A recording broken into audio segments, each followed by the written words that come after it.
Hello friends, very good afternoon to all of you. Welcome back to the channel online शिक्षण।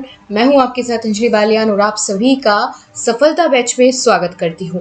दोस्तों, सबसे पहले तो आपका एक डाउट आ रहा है कि जो बच्चे नए जुड़े हैं, देखिए उनको लग रहा है कि हम रिकॉर्डेड क्लास ही देते हैं, लेकिन ऐसा नहीं है। ठीक है, अभी 2 दिन से आपकी थोड़ी सी प्रॉब्लम चल रही है, जिस वजह से आपको रिकॉर्डेड क्लास दी जा रही है नेटवर्क प्रॉब्लम की वजह से, क्योंकि मैं अभी बाहर हूँ तो यहीं से मैं आपकी क्लासेस कंटिन्यू कर रही हूँ। लेकिन दोस्तों, मंडे से आपकी रेगुलर लाइव क्लासेस ही होंगी, आप बिल्कुल परेशान ना हो। ठीक है, संडे में आपको रिवीजन का टाइम मिलेगा, कुछ क्वेश्चंस मिलेंगे, आपको प्रैक्टिस कराई जाएगी टेलीग्राम ग्रुप में। तो संडे में तो आपको अपना नोट्स पूरा करना है, वे क्वेश्चंस लगाने हैं जो मैं आपको टेलीग्राम ग्रुप में पोल करवाऊंगी। ठीक है, वहाँ आपको आंसर करना है, क्विज टेस्ट होगा और आपको अपने नोट्स बनाने हैं, रिवीजन करना है। तो इसीलिए ये समझ के चलिए, यानी कल का दिन और आपकी रिकॉर्डेड क्लासेस आएंगी, फिर उसके बाद हम लाइव ही कंटिन्यू करेंगे मंडे से। तो इस बात से आप लोग बिल्कुल परेशान ना हो। ठीक है, इससे पहले भी आपकी लाइव क्लास ही चली है और अभी थोड़ी सी प्रॉब्लम हो रही है, तो प्लीज़ एक दिन और मैनेज कर ले। कल का दिन और है, बाकी फिर हम आगे से कंटिन्यू लाइव ही क्लास देंगे। मुझे भी लाइव क्लास में ज़्यादा मज़ा आता है आपको पढ़ाने में। तो बिल्कुल और एक्स्ट्रा बातें ना करते हुए, एक और बात दोस्तों, आप में से शायद किसी ने पूछा आज सुबह वाली क्लास में कि क्या मैम अभी कोई सब्जेक्ट कंप्लीट तो नहीं हुआ है, आपने नया सब्जेक्ट शुरू कर दिया, शांति शिक्षा और सतत विकास। अरे भाई, आपका ध्यान कहाँ है? हम एक सब्जेक्ट पूरा कर चुके हैं, पेपर 1 आरंभिक स्तर पर भाषा, हम इसका सिलेबस कंप्लीट कर चुके हैं। आप पूछ रहे हैं आपका कोई सब्जेक्ट कंप्लीट नहीं हुआ है, नया कैसे शुरू कर दिया? तो भैया इतना ध्यान तो आप लोग रखेंगे ना। अब इस तरह के प्रश्न करके आप, मुझे ये लग रहा है कि आप पढ़ नहीं रहे हैं। अगर ऐसे प्रश्न पूछ रहे हैं कि सिलेबस कंप्लीट नहीं हुआ, नेक्स्ट कैसे शुरू कर दिया, तो थोड़ा सा मुझे इस क्वेश्चन से थोड़ा सा आहत हुआ कि भाई ऐसा कैसे, मैं सिलेबस कंप्लीट करा दूंगी, आप लोग बोलेंगे कुछ हुआ नहीं है। तो ऐसा तो मत करिए भाई, थोड़ा सा ध्यान रखिए। क्लासेस जा रही है आपकी रेगुलर, भले ही मैं कैसे भी सिचुएशन में हूँ, मैं आपकी क्लासेस नहीं रोक रही हूँ बिल्कुल भी। तो कम से कम यार अपना क्लासेस का ध्यान रखिए, कितना सिलेबस आपका कवर होता जा रहा है उसका ध्यान रखिए। ठीक है, बिल्कुल। चलिए, अब ज़्यादा ना बात करते हुए हम आगे बढ़ेंगे दोस्तों, अपने टॉपिक को आगे बढ़ाएंगे। हम यहाँ पर बात कर रहे थे कल की क्लास में आवर्त सारणी के बारे में, और उसमें हमने दोस्तों आवर्त सारणी के बारे में, जिसमें हमने आप कह सकते हैं कि 3 नियम जान लिए थे, है ना, 3 सिद्धांत जान लिए थे। किस किस के? तो यहाँ आपके सामने देखिए, इस टेबल में बना हुआ है, डोबेराइनर या डोबेनियर, जिस तरीके से भी आपको मिले प्रश्न में। ये डोबेनियर का त्रिक नियम हम जान चुके हैं, न्यूलैंड का अष्टक नियम हम लोग जान चुके हैं, और मेंडलीव की आवर्त सारणी के बारे में हम बहुत अच्छे से कल की क्लास में, इससे पहली क्लास में डिस्कस कर चुके हैं। आज हम शुरुआत करने जा रहे हैं आधुनिक आवर्त सारणी, जो कि मोज़ले के द्वारा जिसका नियम दिया गया। ठीक है, जो परमाणु संख्या के आधार पर अब आगे आप देखने वाले हैं। मेंडलीव की किसके आधार पर थी? परमाणु संख्या के या परमाणु भार के आधार पर? बिल्कुल, मेंडलीव की आवर्त सारणी थी परमाणु भार के आधार पर। ठीक है, यही इनका कॉमन डिफरेंस है। ये किसके आधार पर थी? परमाणु भार के आधार पर। ठीक है, और आधुनिक आवर्त सारणी होगी जो मोज़ले वाली, ये किसके आधार पर होगी? ये परमाणु संख्या के आधार पर ये वर्गीकरण करेंगे तत्वों का। ठीक है, ये इनका बेसिक सा डिफरेंस है, ये आप लोग ध्यान रखेंगे। और इन तीनों के बारे में हम पहली क्लास में बहुत अच्छे से एक्सप्लेन कर चुके हैं। अगर कोई भी आपका कहीं भी डाउट बचता है, आप कमेंट बॉक्स में ज़रूर लिखिए, आपका हर एक डाउट क्लियर किया जाता है। ठीक है, तो तब तक तो आपको थोड़ा सा इसी से काम चलाना पड़ेगा, यानी कल की क्लास में, और बाकी फिर हम लाइव ही आपके डाउट सोल्व किया करेंगे। चलिए फिर दोस्तों आगे बढ़ते हैं, और अपनी क्लासेस आप मिस ना करें प्लीज़, ऐसा तो बिल्कुल ना करें। ठीक है, क्योंकि ज़्यादा क्लासेस हो जाएगी फिर आप लोग पिछड़ जाएंगे। तो यहाँ पर हम शुरुआत कर रहे हैं दोस्तों आधुनिक आवर्त सारणी की, जिसको मैंने आपको बताया था कि आधुनिक आवर्त सारणी की खोज किसने किया, किसने बनाई, कौन इसके प्रवर्तक माने जाते हैं, तो उनका नाम है हेनरी मोज़ले। क्लियर? तो सबसे बड़ी विशेषता आप लोग जानेंगे जो मोज़ले के द्वारा आधुनिक आवर्त सारणी का निर्माण हुआ, ये किस बेसिस पर इन्होंने तैयार की। तो ये तत्वों के परमाणु द्रव्यमान की तुलना में उनकी परमाणु संख्या अधिक आधारभूत गुण है। तो इन्होंने क्या कहा कि जिस तरीके से मेंडलीव परमाणु भार के आधार पर तुलना कर रहे थे, वर्गीकरण कर रहे थे तत्वों का, तो इन्होंने कहा कि उसके कंपैरिजन में अगर आप परमाणु संख्या के आधार पर वर्गीकरण करेंगे तो वो ज़्यादा आधारभूत गुण होगा। ठीक है, वो ज़्यादा अच्छा माना जाएगा, उससे आपको ज़्यादा आसानी होगी तत्वों का वर्गीकरण करने में तथा तत्वों के परमाणु संख्या के आधार पर आधुनिक आवर्त सारणी तैयार की गई। ठीक है, तो यही मैंने आपको यहाँ बताने की कोशिश की है कि परमाणु संख्या के आधार पर आधुनिक आवर्त सारणी को तैयार किया गया। दोस्तों यहाँ परमाणु संख्या और परमाणु भार ये कुछ शब्द अगर आप नहीं जानते, इनके बारे में मैं थोड़ा सा यहाँ पर एक्सप्लेन करना चाहूंगी। ठीक है, हो सकता है यहाँ से पूछे, अगर नहीं भी पूछे तो आपको थोड़ा सा पता होना चाहिए परमाणु संख्या क्या होती है, परमाणु भार क्या होता है। दोस्तों परमाणु संख्या की अगर मैं बात करूं कि परमाणु संख्या क्या होती है, तो देखिए किसी भी तत्व में परमाणु की संख्या हम उसे कहते हैं जो उसके नाभिक में प्रोटॉन की संख्या होती है ना, उसको ही हम परमाणु संख्या कहते हैं। जो उसके नाभिक में यानी न्यूक्लियस में जो प्रोटॉन्स की संख्या होती है उनको हम परमाणु संख्या कहते हैं। ठीक, और अगर बात करें द्रव्यमान संख्या की, है ना, अगर द्रव्यमान संख्या की बात करें तो जो परमाणु के या किसी भी तत्व के नाभिक में मौजूद न्यूट्रॉन की संख्या होती है उसको क्या कहते हैं, द्रव्यमान संख्या कह देते हैं। ठीक है, परमाणु संख्या किसे, नाभिक में उपस्थित प्रोटॉन की संख्या, और परमाणु भार किसे कहते हैं, वो कहते हैं कि भाई किसी भी तत्व के नाभिक में जितने भी न्यूट्रॉन की संख्या होती है उसे द्रव्यमान संख्या कहते हैं। ठीक है, आई होप ये आपको ये टर्म्स जो थी अलग अलग सी ये आपको समझ में आई होगी। इसके साथ साथ दोस्तों मैं दो और यहाँ पर बातें बताना चाहूंगी, जैसे गलनांक आपने सुना। ठीक है, गलनांक कई जगह हमने इस शब्द का प्रयोग किया। ठीक है, हो सकता है इसमें किसी को प्रॉब्लम आ रही हो समझने में कि गलनांक किसे कहते हैं। एक होता है क्वथनांक, ठीक है, इसे क्या कहते हैं, इनमें अंतर क्या है, तो थोड़ा सा यहाँ आप लोग एक बार इसको भी समझते हुए चले। अभी मुझे याद आया तो मैं तुरंत आपको यहाँ पर क्लियर कर रही हूँ, कभी फिर से बताना स्लिप हो जाए माइंड से। तो गलनांक किसे कहते हैं दोस्तों, गलनांक इसका मतलब क्या है कि अगर किसी तत्व का वो तापमान जिसमें हम उस ठोस तत्व को द्रव में बदल दे, ठीक है, वो तापमान क्या उसको हम क्या कहते हैं, गलनांक कहते हैं। ठीक है, कैसे लिखेंगे कि वह तापमान जिस पर कोई तत्व अपनी अवस्था को ठोस से द्रव में कन्वर्ट कर ले, या ठीक है ठोस से द्रव अवस्था में अपने आप को बदल ले, वही उसका क्या कहलाएगा, गलनांक कहलाएगा। ठीक है, बॉइलिंग पॉइंट कहलाएगा, या सॉरी मेल्टिंग पॉइंट कहलाएगा, है ना, क्या कहलाएगा उसको, मेल्टिंग पॉइंट कहलाएगा। कि अगर ठोस से द्रव अवस्था में जिस तापमान पर वो खुद को बदलेगा वो उसका गलनांक है। क्वथनांक की अगर बात करें दोस्तों, ये वो तापमान होता है जिसमें द्रव जो है वो वाष्प बन करके उड़ जाए, ये होता है बॉइलिंग पॉइंट। ठीक है, क्वथनांक इसमें क्या होता है, ये वो तापमान होता है जिस पर जो द्रव है वो वाष्प बन के उड़ जाए, वाष्प में परिवर्तित हो जाए, यानी हवा वाष्प आप कह सकते हैं कि जो भाप बन करके उड़ जाए, भाप में परिवर्तित हो जाए, वो उसका क्वथनांक होगा। ठीक है, आई होप ये नई टर्म्स थी थोड़ी सी और आप इनसे परिचित हो गए होंगे। क्लियर, तो इसको मैं यहाँ से थोड़ा सा रफ करूंगी और आगे बढ़ेंगे दोस्तों। आधुनिक आवर्त सारणी में क्या क्या हुआ, ठीक है, यहाँ से कैसे क्वेश्चन बनते हैं ये आपसे पूछे जा सकते हैं। दोस्तों आधुनिक आवर्त सारणी के जनक किसको माना जाता है, तो मोज़ले को कहा जाता है। क्लियर, ये आपको यहाँ याद रखना है। दूसरी चीज यहाँ आपको याद रखनी है कि आधुनिक आवर्त सारणी किस आधार पर बनाई गई, तो वो परमाणु संख्या के आधार पर इसमें तत्वों का वर्गीकरण किया गया। इतनी बातें आपको यहाँ पर ध्यान रखनी है। इसके बाद जो हम आगे बढ़ेंगे आधुनिक आवर्त सारणी में और क्या क्या चीज़ें यहाँ पर आपको देखने को मिलेगी, तो इसका नियम किस पर आधारित था, मॉडर्न पीरियडिक लॉ क्या है कि तत्वों के गुणधर्म उनकी परमाणु संख्या का आवर्त फलन होते हैं। और जो हमारी पुराने वाली आवर्त सारणी थी मेंडलीव की, उसने क्या कहा था कि जो तत्वों का गुणधर्म होता है वो परमाणु भार का आवर्त फलन होता है। ठीक है, आवर्त फलन होता है। तो ये दोनों के बीच में बस देखिए सेम ही है, अगर आप इनके दोनों का नियम लिखना चाहे बस वहां परमाणु भार आ जाएगा, यहाँ परमाणु संख्या आ जाएगी। ठीक, तो ये आपको यहाँ पर ध्यान रखना है।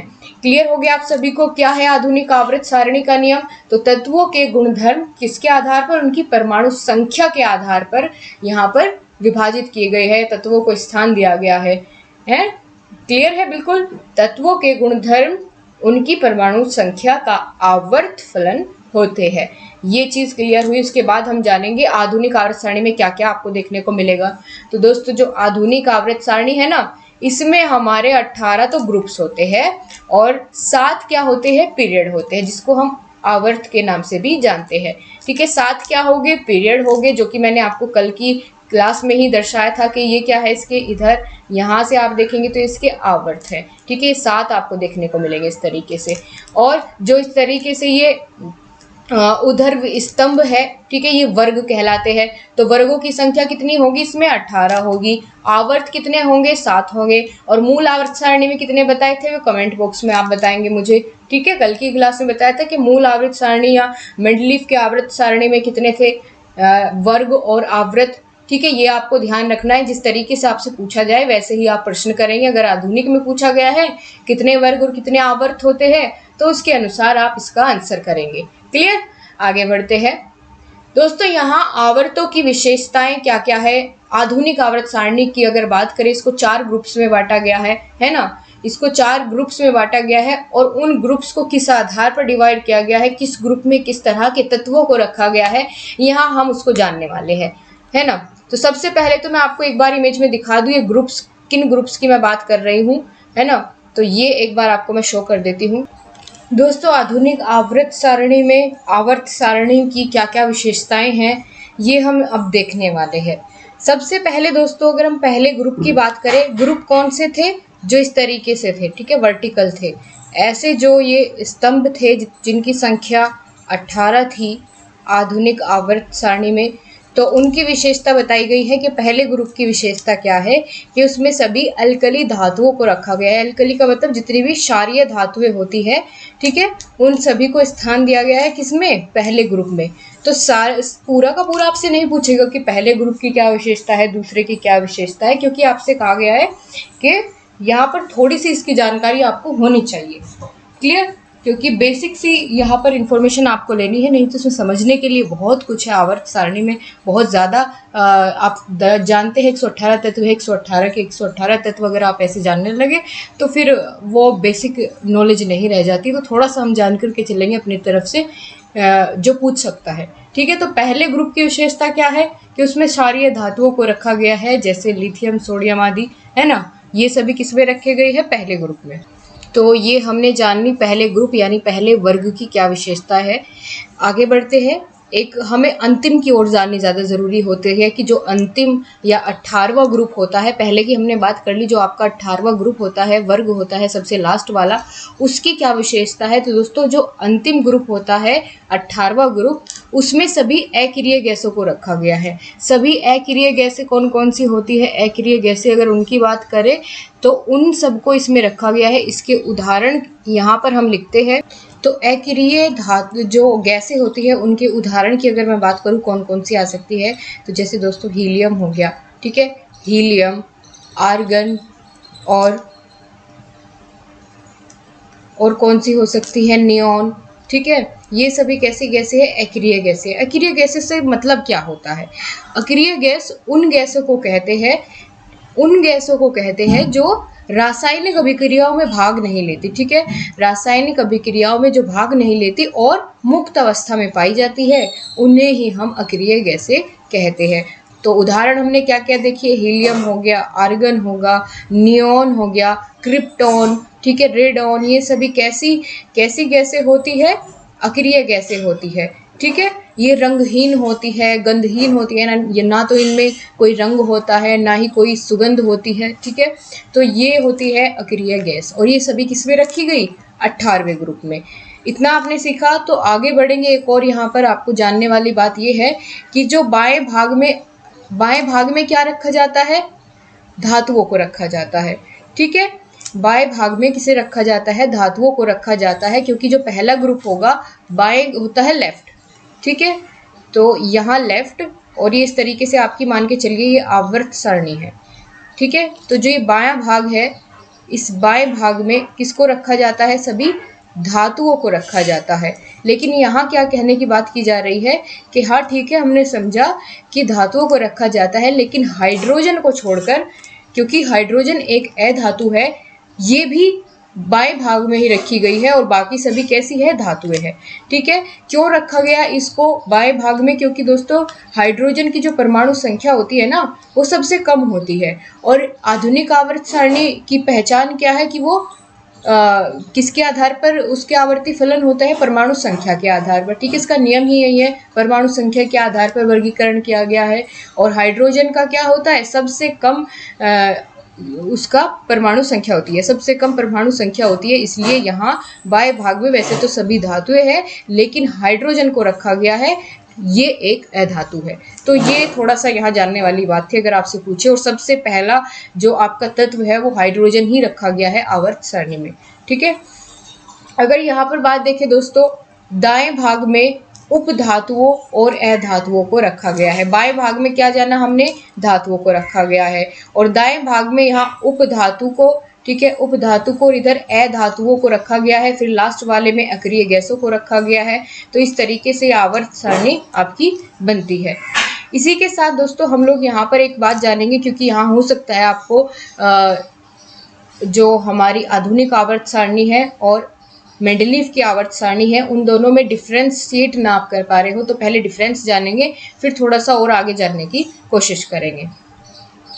इससे आपका साथ साथ रिवीजन भी हो जाएगा कि हमने अभी तक क्या सीखा। ठीक है दोस्तों, हमने जब बात की थी मेंडलीव की आवर्त सारणी की, ठीक है, मेंडलीव की आवर्त सारणी की इधर हम बात करेंगे और इधर किसकी बात करेंगे? मोज़ले की, या जिसको हम कहते हैं आधुनिक आवर्त सारणी। ठीक है, आधुनिक आवर्त सारणी। तो इन दोनों के बीच में यहाँ हम डिफरेंस जानने वाले हैं कि नई वाले में क्या क्या चेंज देखने को मिले, पुराने वाली में क्या क्या कहा गया था। तो सबसे पहला क्या इनमें डिफरेंस है कि जो मेंडलीव की आवर्त सारणी थी उसमें तत्वों का वर्गीकरण किस आधार पर किया गया था? परमाणु भार के आधार पर। ठीक है, परमाणु भार के आधार पर, या इसको कह सकते हैं द्रव्यमान के आधार पर। ठीक है, द्रव्यमान के आधार पर। तो ये था मेंडलीव की इस आवर्त सारणी में। वहीं अगर बात करें आधुनिक आवर्त सारणी की, तो उसमें क्या हुआ था? इसमें तत्वों का वर्गीकरण परमाणु संख्या के आधार पर किया गया था, परमाणु संख्या के आधार पर किया गया था। तो दोनों के बीच में ये पहला डिफरेंस है। मेंडलीव की आवर्त सारणी में तत्वों का वर्गीकरण परमाणु भार या द्रव्यमान के आधार पर, और आधुनिक में परमाणु संख्या के। दूसरा, यहीं से आपके पेपर में प्रश्न पूछे जाते हैं, ज़्यादा डीप नहीं जाएगा कोई भी क्वेश्चन यहाँ से, तो ये आपको समझना ज़्यादा ज़रूरी है, बेसिक से नॉलेज है।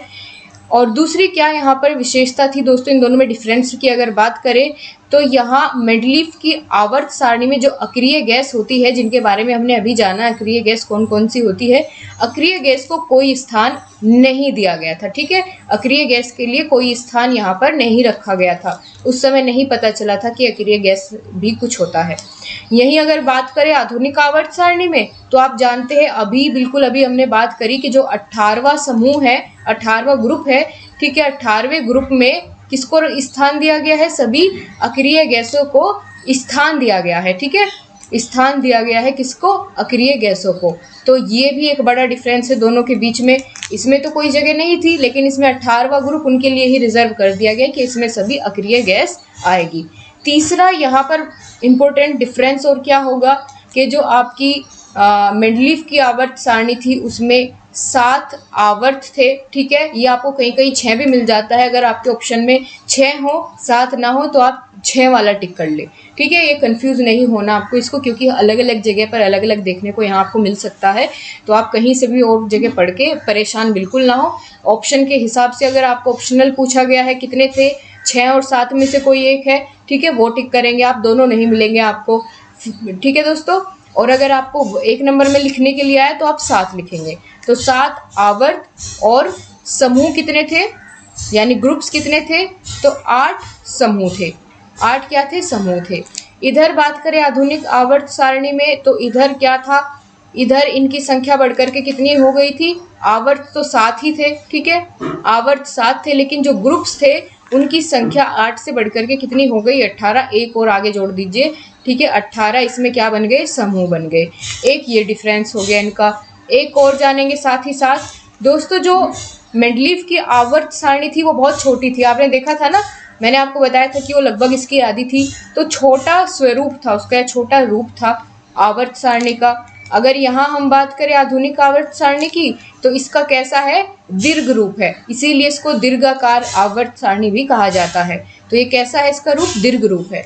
इन दोनों के बीच में आपको डिफरेंस क्लियर हो गया, आई होप बहुत अच्छे से, क्या क्या है? पहला था मेंडलीफ की आवर्त सारणी में परमाणु भार या द्रव्यमान के आधार पर, आधुनिक में परमाणु संख्या के आधार पर तत्वों का वर्गीकरण किया। ये मैं 2-3 बार रिपीट कर चुकी हूँ, यहाँ आप गलत बिल्कुल ना करें, ठीक है। और क्या पूछा जाता है? इनकी विशेषताएं अगर पूछे तो भी आप इनमें से लिख सकते हैं, ठीक है। मेंडलीफ की विशेषताएं पूछे, मेंडलीफ की आवर्त सारणी की, तो ये लिखिए। आधुनिक की पूछे तो इधर वाला पोर्शन लिख दीजिए, तो कोई दिक्कत नहीं होगी, है ना। मेंडलीफ की आवर्त सारणी में अक्रिय गैसों को स्थान नहीं दिया गया था, आधुनिक आवर्त सारणी में दिया गया था। कौन से ग्रुप में? 18वें ग्रुप में। ये आपको याद रखना है इसका ग्रुप। इधर अगर हम बात करें, इन मेंडलीफ की आवर्त सारणी में 6 या 7 आवर्त थे और 8 समूह थे। आधुनिक आवर्त सारणी की अगर बात करें, उसमें 7 आवर्त और 18 समूह थे। मेंडलीफ की आवर्त सारणी कैसी थी? उसका छोटा रूप था। आधुनिक आवर्त सारणी में दीर्घ रूप की होती है। इतना आपको सबको बहुत अच्छे से समझ में आ गया। तो अब हम आगे थोड़ा सा और जानेंगे दोस्तों। यहाँ हम जानने वाले हैं जो नई या आधुनिक आवर्त सारणी होती है उसमें कुछ ब्लॉक्स बनाए गए हैं, है ना। तत्वों के प्रकार इसमें बताए गए हैं, टाइप्स ऑफ एलिमेंट्स बताए गए हैं और कितने ब्लॉक इसके लिए बनाए गए हैं दोस्तों, अगर ये हम यहाँ पर जानने की कोशिश करेंगे तो पूरी आवर्त सारणी को कुछ ब्लॉक्स में बांटा गया है। कितने ब्लॉक्स में? तो 4 ब्लॉक्स में। आप देख पा रहे हैं यहाँ स्क्रीन पर, इसको थोड़ा सा और मैं ऊपर खिसकाती हूँ, ठीक है। यहाँ आप देख पा रहे हैं कि इसको 4 ब्लॉक्स में बांटा गया है। 3 तो आप यहाँ देख रहे हैं, कौन कौन सा? S block, D block, P block और एफ ब्लॉक। जो एस ब्लॉक है वो आप देख रहे हैं, जो ये वर्ग है ना, इन वर्गों को बांटा गया है, ठीक है। वर्गों को बांटा गया है, तो पहला और दूसरा वर्ग किस में आएगा? एस ब्लॉक में, ठीक है। पहला और दूसरा जो वर्ग है वो किस में आ जाएगा? एस ब्लॉक में आ जाएगा। डी ब्लॉक में कौन सा आएगा? तीसरे नंबर से लेकर के 12वें नंबर तक के जितने भी वर्ग है, तीसरे से लेकर के 12वें वर्ग तक के जितने भी वर्ग है वो सभी किस में आएंगे? डी ब्लॉक में आएंगे। पी ब्लॉक की अगर बात करूँ तो आप यहाँ देख पा रहे हैं 13वें नंबर के वर्ग से लेकर के 18वें तक, ठीक है। ये सभी किस में आ जाएंगे? ये सभी आ जाएंगे दोस्तों पी ब्लॉक में, ठीक है। तो ये जितने भी 18 के 18 वर्ग थे इनको हमने डिवाइड कर लिया है। अब नीचे भी एक और ब्लॉक बनाया गया है, एफ ब्लॉक, ठीक है। तो एफ ब्लॉक में क्या होगा? इनको किस आधार पर बांटा गया है इसकी हम अब बात करने वाले हैं। पहले आपने देखा कि किस तरह से इनके तत्वों का प्रकार बताया गया है, तो 4 प्रकार के इनको 4 ब्लॉक्स में बांटा गया है, ठीक है। कौन कौन से? S block, D block, P block और एफ ब्लॉक। आपसे ये पूछ लेता है एमसीक्यू में इनमें से कौन सा ब्लॉक नहीं होता है, तो पी की जगह उसने अगर बी दे दिया तो आप पहचान पाएंगे कि एस डी पी एफ में से कौन सा कोई एक होना चाहिए, ठीक है। अगर इससे अलग कुछ देता है तो आप समझ जाएंगे वो गलत ऑप्शन है। तो एस पी डी एफ ऐसे याद रख लीजिए, एस डी पी एफ जैसे आपको यहाँ पर अच्छा लगे याद रखना। दोस्तों इसमें सबसे ज़्यादा जो क्वेश्चन आपसे पूछा जाता है वो पूछा जाता है कौन से ब्लॉक में आपके जो संक्रामक तत्व है उनको रखा गया है, संक्रमण तत्व को रखा गया है, ये आपसे पूछ लिया जाता है। तो जो डी ब्लॉक आप देख रहे हैं, ये वाला जो ब्लॉक आप देख रहे हैं डी ब्लॉक, इसको एक और नाम से जाना जाता है। किस नाम से? संक्रमण ब्लॉक के नाम से, है ना। तो संक्रमण ब्लॉक के नाम से इसको जाना जाता है, इसीलिए इसमें जितने भी तत्व है वो कौन से तत्व है? संक्रमण तत्व है, ठीक। ये क्लियर हो गया आपको? ये नाम याद रखिएगा आप, ज़्यादा इसमें कौन कौन से तत्व है वो आपको थोड़ा सा यहाँ देखने की ज़रूरत नहीं है, डीप हो जाता है बहुत, है ना। एस ब्लॉक में आने वाले तत्वों के क्या क्या गुण होते हैं, किन गुणों के आधार पर इनको एस ब्लॉक में रखा गया है? तो दोस्तों एस ब्लॉक में सभी कौन आती है? धातुएं आती है, या जो तत्व होते हैं वो कौन सी होती है? धातुएं होती है। किसमें? एस ब्लॉक में, लेकिन एक हाइड्रोजन को छोड़ के, क्योंकि हाइड्रोजन क्या है? अधात्विक तत्व है। जब जो इसको यहाँ क्यों रखा गया? क्योंकि इसकी परमाणु संख्या सबसे कम है, इसीलिए इसको धातुओं में स्थान दिया गया है। और दोस्तों इसी वजह से हाइड्रोजन को ना आवारा तत्व के नाम से भी जाना जाता है।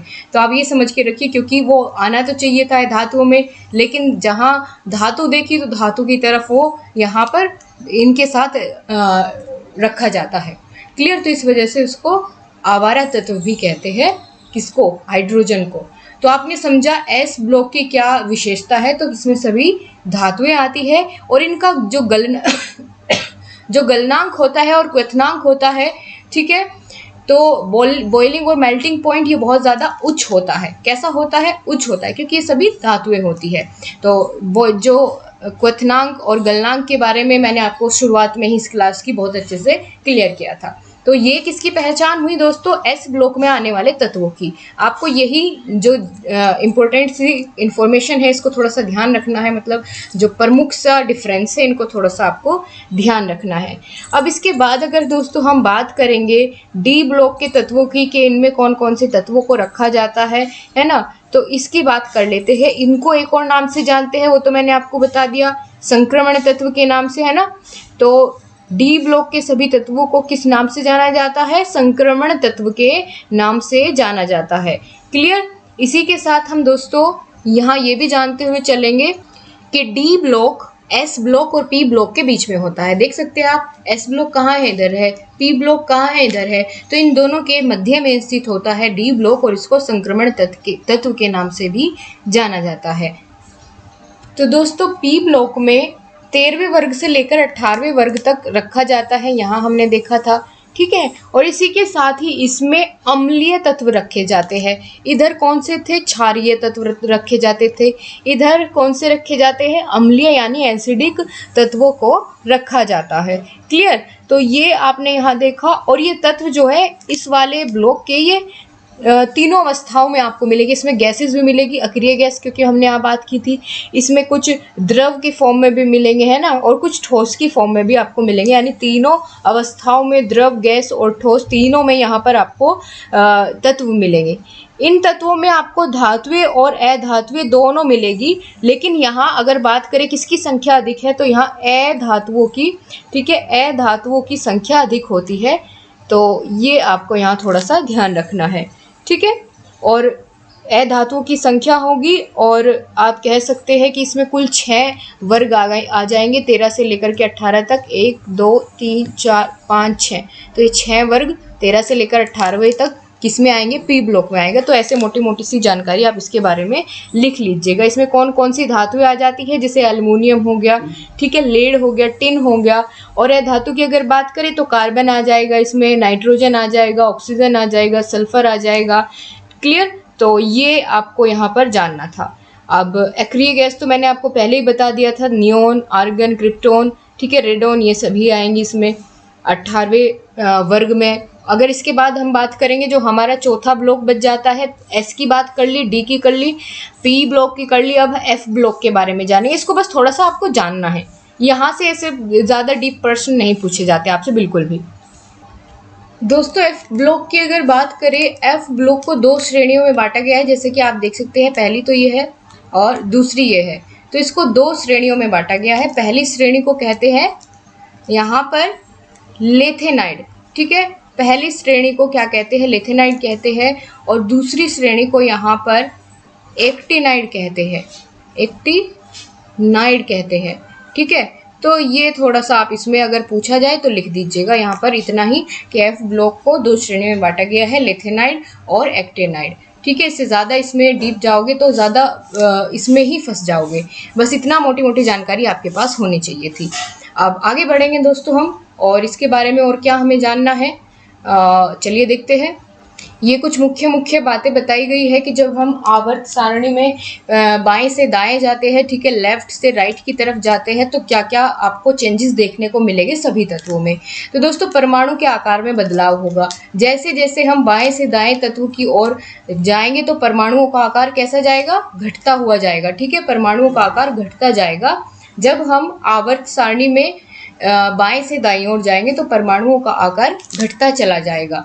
इसके बाद दूसरा क्या है, जो धात्विक गुण है उसमें क्या देखने को मिलेगा आपको? धात्विक गुण में क्या अंतर होगा?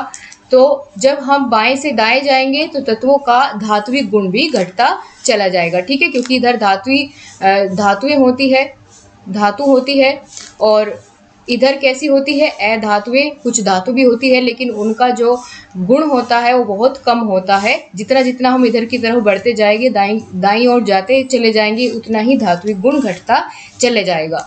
उसके बाद बात करें संयोजकता, तो आवर्त में बाएं से दाएं जाने पर जो संयोजकता है वो बढ़ती है 1 से 4 तक, 1 से 4 वर्ग तक बढ़ती है, और फिर घट करके कैसी हो जाती है?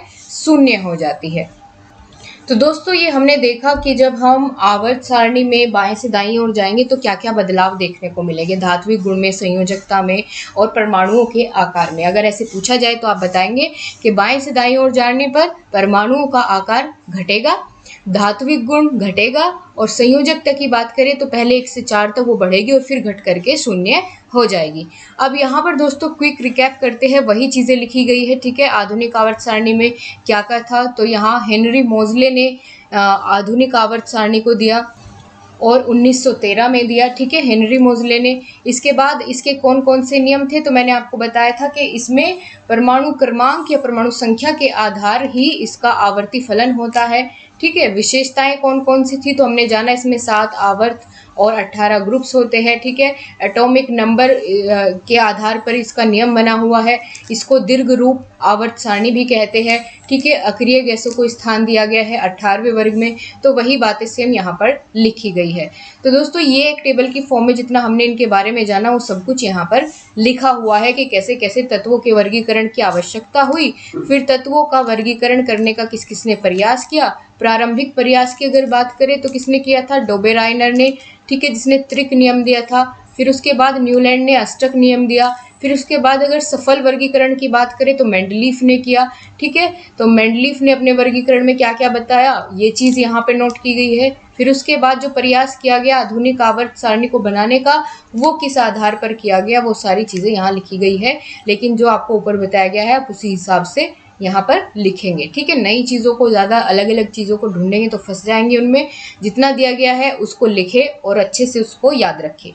यहाँ दोस्तों मेंडलीफ और मोजले की पीरियडिक टेबल में डिफरेंस की बात की गई है, लेकिन डिफरेंस हम ऊपर ही दोनों के बीच में जान चुके हैं। तो आप मुझे 3 डिफरेंस इन दोनों के बीच में अब कमेंट बॉक्स में लिख करके बताएंगे, ठीक है। इनके बीच में 3 डिफरेंस आपको बताना है। हमने ऊपर डिफरेंस के बारे में पहले ही बात कर ली है। इसी के साथ ये चैप्टर आपका यहाँ पर ये यूनिट खत्म हो जाती है और यूनिट 4 की तरफ हम बढ़ेंगे, जिसका नाम है स्थिर विद्युत आवेश, विद्युत धारा और चुंबकत्व। तो दोस्तों इस 4th यूनिट को हम बिल्कुल कंप्लीट करेंगे इसी वीडियो में, क्लियर। और बहुत अच्छे से आप लोग समझने की कोशिश करेंगे क्योंकि पूरी यूनिट हमने इसमें ही ख़त्म करनी है। और सबसे पहले हम समझेंगे, जैसे कि आपने यूनिट का नाम देख रहे हैं आप, स्थिर विद्युत आवेश। तो सबसे पहले हम इसी टर्म को यहाँ पर क्लैरिफाई करेंगे कि ये क्या होता है। आपसे बिल्कुल 2 नंबर में पूछ लिया जाता है, स्थिर विद्युत आवेश क्या होता है। तो आप क्या बताएंगे दोस्तों, जब कोई 2 वस्तुओं को हम आपस में ऐसे रगड़ते हैं, ये एक दूसरे के संपर्क में लाते हैं, तो क्या होता है कि जो हल्की धातु होती है, जब हम उन दोनों वस्तुओं को आपस में ऐसे रगड़ते हैं तो क्या होता है, उनमें एक आकर्षित करने का एक गुण विकसित हो जाता है, जिसे हम विद्युत आवेश कहते हैं, ठीक है। अभी एग्जाम्पल देंगे हम बहुत अच्छे से, जो आप समझ सके, इस तरह के एग्जाम्पल मैं इसमें रखूंगी। सबसे पहले हम जानते हैं कि कैसे लिखेंगे आप, अगर पूछ लिया जाए स्थिर विद्युत आवेश क्या होता है, कि जब हम वस्तुओं को आपस में संपर्क में लाते हैं या रगड़ते हैं तो उनमें हल्की वस्तु को आकर्षित करने का गुण आ जाता है, उसे ही हम क्या कहते हैं, विद्युत आवेश कहते हैं। और घर्षण से प्राप्त ये आवेश होता है, अगर ये जो भी घर्षण से प्राप्त आवेश होता है इसको क्या कहते हैं, घर्षण विद्युत कहते हैं। और जब घर्षण से प्राप्त आवेश एक ही जगह पर स्थिर हो जाए तो उसको स्थिर विद्युत आवेश कह देंगे। एक बार फिर से देखेंगे क्या कहने की कोशिश यहाँ की गई है। स्थिर विद्युत आवेश क्या होता है दोस्तों, इसको आप अपने शब्दों में बिल्कुल लिख सकते हैं, आपको एज इट इज रटने की जरूरत बिल्कुल नहीं है। आप सिर्फ सुनिए ध्यान से कि जब हम 2 वस्तुओं को आपस में रगड़ते हैं, ठीक है, 2 वस्तुओं को जब हम आपस में रगड़ते जाते हैं तो उनमें क्या होता है, एक आवेश आ जाता है, उनमें एक चार्ज आ जाता है, और वो क्या करती है, जो हल्की वस्तु होती है उन दोनों वस्तुओं में, उसको अपनी तरफ क्या करती है, अट्रैक्ट करती है, आकर्षित करने का गुण उसमें आ जाता है, उसको हम क्या कहते हैं, विद्युत आवेश कहते हैं। और दोस्तों जब ये घर्षण से प्राप्त जो ये आवेश होता है, जो ये विद्युत आवेश होता है, अगर ये एक जगह पर स्थिर हो जाए तो उसको हम स्थिर विद्युत आवेश कह देंगे। अब क्लियर है, ठीक है। अब बहुत अच्छे से क्लियर होना चाहिए कि जब हम वस्तुओं को आपस में संपर्क में लाते हैं या रगड़ते हैं तो उनमें हल्की वस्तु को आकर्षित करने का गुण आ जाता है, जिसे विद्युत आवेश कहते हैं। और जब ये घर्षण से प्राप्त जो ये आवेश होता है, जब ये एक ही जगह पर स्थिर हो जाए उसको स्थिर विद्युत आवेश कहेंगे। बहुत बढ़िया। अब इसका कोई एग्जाम्पल लेते हैं, बहुत ही प्यारा सा एग्जाम्पल है। ये देखिए आप कि जब आप स्केल को, ये आप स्केल है हाथों में, इस स्केल को जब आप अपने बालों पर रब करते हैं, ऐसे रगड़ते हैं, और फिर उसके रब करने के बाद क्या करेंगे, छोटे छोटे कागज़ के टुकड़े करेंगे, उन कागज़ के टुकड़े के पास उस स्केल को लेकर के जाएंगे। आपने ये एक्सपेरिमेंट किया भी होगा बचपन में, है ना। तो जब स्केल को उन छोटे छोटे कागज़ के टुकड़ों के पास लेकर के जाते हैं तो ये टुकड़े क्या होते हैं, इस स्केल की तरफ आकर्षित होते हैं और इस पर चिपक जाते हैं। इसी तरह से कंघी के साथ भी ये प्रैक्टिकल हो सकता है कि भाई कंघी को जब आप अपने बालों में ऐसे रगड़ेंगे या अपने बालों में कंघी करेंगे तो उसके बाद फिर उसको कागज़ के टुकड़ों के पास लेकर के जाएंगे तो क्या होंगे, कागज़ के टुकड़े जो कि हल्के हैं इस वस्तु से, इस कंघे से, ठीक है, इस स्केल से, तो ये इसकी तरफ आकर्षित होंगे और इस पर चिपक जाएंगे। ऐसे ही और एग्जाम्पल भी आप ले सकते हैं कि जैसे आप सर्दियों में अपने बालों में कंघी करते हैं, तो जब आप कंघी को ऐसे दूर लेके जाते हैं बालों से तो आपके बाल भी उसकी तरफ ऐसे ही खड़े हो जाते हैं, है ना। देखा होगा आप सभी ने ये एग्जाम्पल, आई होप इससे आप कनेक्ट कर पा रहे होंगे इस एग्जाम्पल से। तो यही होता है स्थिर विद्युत आवेश, ठीक है। ये उदाहरण आप लिख सकते हैं, अगर आप उदाहरण देना चाहें इस परिभाषा के या इस मतलब के साथ साथ उदाहरण बताना चाहें तो इन दोनों उदाहरण को आप शामिल कर सकते हैं। बात करें दोस्तों, यह एक कैसी राशि होती है विद्युत आवेश, तो ये अदिश राशि होती है और इसका एसआई मात्रक क्या होता है, स्थिर विद्युत आवेश का एसआई मात्रक क्या होता है, तो कूलाम्ब होता है, ठीक है। ये एक यूनिट होती है जिसमें इसको मापा जाता है, जिसको हम क्या कहते हैं, कूलाम्ब कहते हैं। एसआई मात्रक क्या होता है विद्युत आवेश का, कूलाम्ब होता है। इतना आपने समझा बहुत अच्छे से, ठीक है। यहाँ से प्रश्न कैसे कैसे बनेगा, सबसे पहला तो यही है, पहला प्रश्न तो यही बन जाता है कि स्थिर विद्युत आवेश क्या होता है। दूसरा ये होता है, तो ये प्रश्न बन सकता है कि विद्युत आवेश का एसआई मात्रक क्या होता है, तो आपने देख लिया कूलाम्ब है। ये एक कैसी राशि है, तो ये अदिश राशि है, ठीक है, जिसकी कोई निश्चित दिशा ना हो। इतना आपको बहुत बढ़िया तरीके से मैं समझा चुकी हूँ। अब आगे बढ़ते हैं और आगे हम लोग जानेंगे दोस्तों यहाँ पर आवेश के प्रकार कितने होते हैं, ठीक है। आवेश के कितने प्रकार होते हैं, तो दोस्तों आवेश के दो प्रकार होते हैं, यानी चार्ज कितने तरह का होता है, टाइप ऑफ चार्जेस कितने होते हैं, तो दो होते हैं, पॉजिटिव चार्ज, नेगेटिव चार्ज, यानी धनात्मक आवेश या धनावेश या धनात्मक आवेश, बात एक ही है। कभी यहाँ धनावेश की जगह आप धनात्मक आवेश लिखा देखें और परेशान हो जाए कि ये तो गलत बता दिया, ठीक है, ऐसे नहीं है। तो इसका मतलब क्या होता है, धनात्मक आवेश ही होता है। दूसरा क्या है, ऋण आवेश, यानी ऋणात्मक आवेश, नेगेटिव चार्ज। अब दोस्तों हम अगर बात करें कि किसी एक तत्व के अंदर क्या क्या होता है, उसके अंदर प्रोटॉन पाए जाते हैं, न्यूट्रॉन पाए जाते हैं, इलेक्ट्रॉन पाए जाते हैं। सबसे बीच में यहाँ क्या होता है, इसका न्यूक्लियस होता है, नाभिक होता है, और इस नाभिक में प्रोटॉन और न्यूट्रॉन पाए जाते हैं। प्रोटॉन का चार्ज कैसा होता है, पॉजिटिव होता है, और न्यूट्रॉन पर कोई भी चार्ज या कोई भी आवेश यहाँ पर नहीं पाया जाता। प्रोटॉन का चार्ज कैसा होगा, पॉजिटिव होगा। और दोस्तों यहाँ बीच में तो हमने देख लिया कि भाई न्यूट्रॉन और प्रोटॉन पाए जाएंगे, एक दूसरे से बहुत ज़्यादा सटे हुए होंगे, ठीक है। और जो ये बाहर की यहाँ पर आप देख रहे हैं, इसकी सबसे बाहरी संरचना में यहाँ इलेक्ट्रॉन घूमते रहते हैं मुक्त अवस्था में, तो यहाँ इलेक्ट्रॉन घूमते रहते हैं। तो इलेक्ट्रॉन पर कैसा चार्ज होता है, नेगेटिव चार्ज होता है, ठीक है, ऋणावेश होता है, और इस पर प्रोटॉन पर धनावेश होता है, यानी पॉजिटिव चार्ज होता है। ये आपने समझ लिया किस पर कैसा चार्ज होगा, ठीक है। अगर दोस्तों इलेक्ट्रॉन की बात करें, इलेक्ट्रॉन पर क्या चार्ज होगा, तो ये 1.6 × 10⁻⁻19 कूलाम्ब इसका ये चार्ज होता है। कभी कभार आपसे पूछ लिया जाता है, तो ये ध्यान रखेंगे, ये संख्या क्या होती है इलेक्ट्रॉन की, 1.6 × 10⁻⁻19 कूलाम्ब। क्लियर। अब दोस्तों जो धनावेश ऋणावेश मैंने आपको बताया दो प्रकार होते हैं, ये इनका मतलब क्या है, धनावेश कब होगा, ठीक है, धनात्मक आवेश कब होगा, ऋणात्मक आवेश कब होगा, कैसे समझेंगे। तो जो मैंने यहाँ ये प्रक्रिया बताई आपको, कौन क्या क्या होते हैं एक एटम के अंदर, अब इसी से हम रिलेट करते हुए आगे बढ़ेंगे और धनावेश के बारे में जानेंगे। दोस्तों किसी पिंड या किसी कण पर पदार्थ में इलेक्ट्रॉनों की अगर कमी होने लगे, जो इलेक्ट्रॉन है अगर इनकी कमी होने लगे, तो उसको क्या कहेंगे, धनावेश, ठीक है, पॉजिटिव चार्ज आएगा। जितनी ज़्यादा इलेक्ट्रॉन की कमी होगी उस पर कैसा चार्ज आ जाएगा, पॉजिटिव चार्ज आ जाएगा।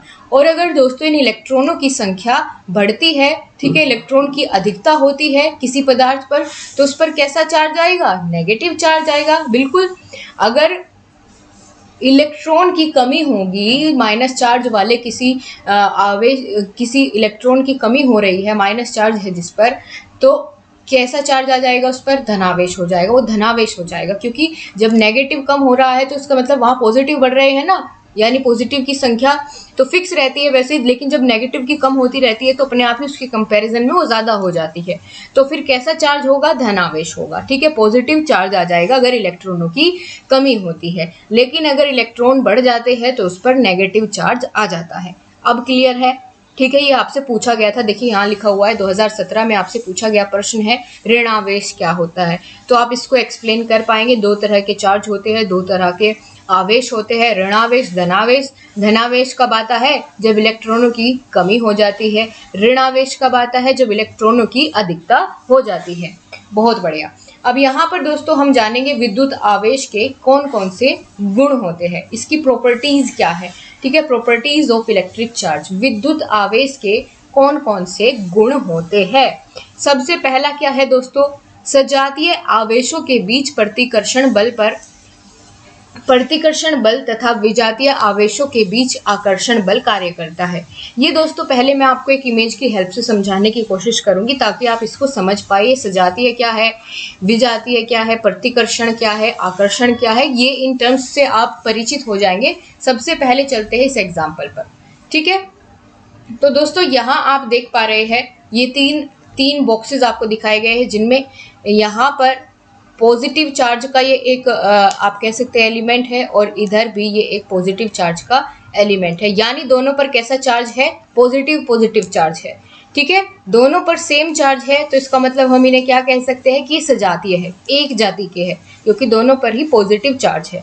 आप देख पा रहे हैं एक एरो की हेल्प से इसमें डिनोट किया गया है कि जो पॉजिटिव चार्ज वाले होते हैं वो आपस में एक दूसरे को विकर्षित करते हैं या प्रतिकर्षित करते हैं, एक दूसरे को दूर भेजते हैं, पास आने के बजाय एक दूसरे को दूर भेजते हैं।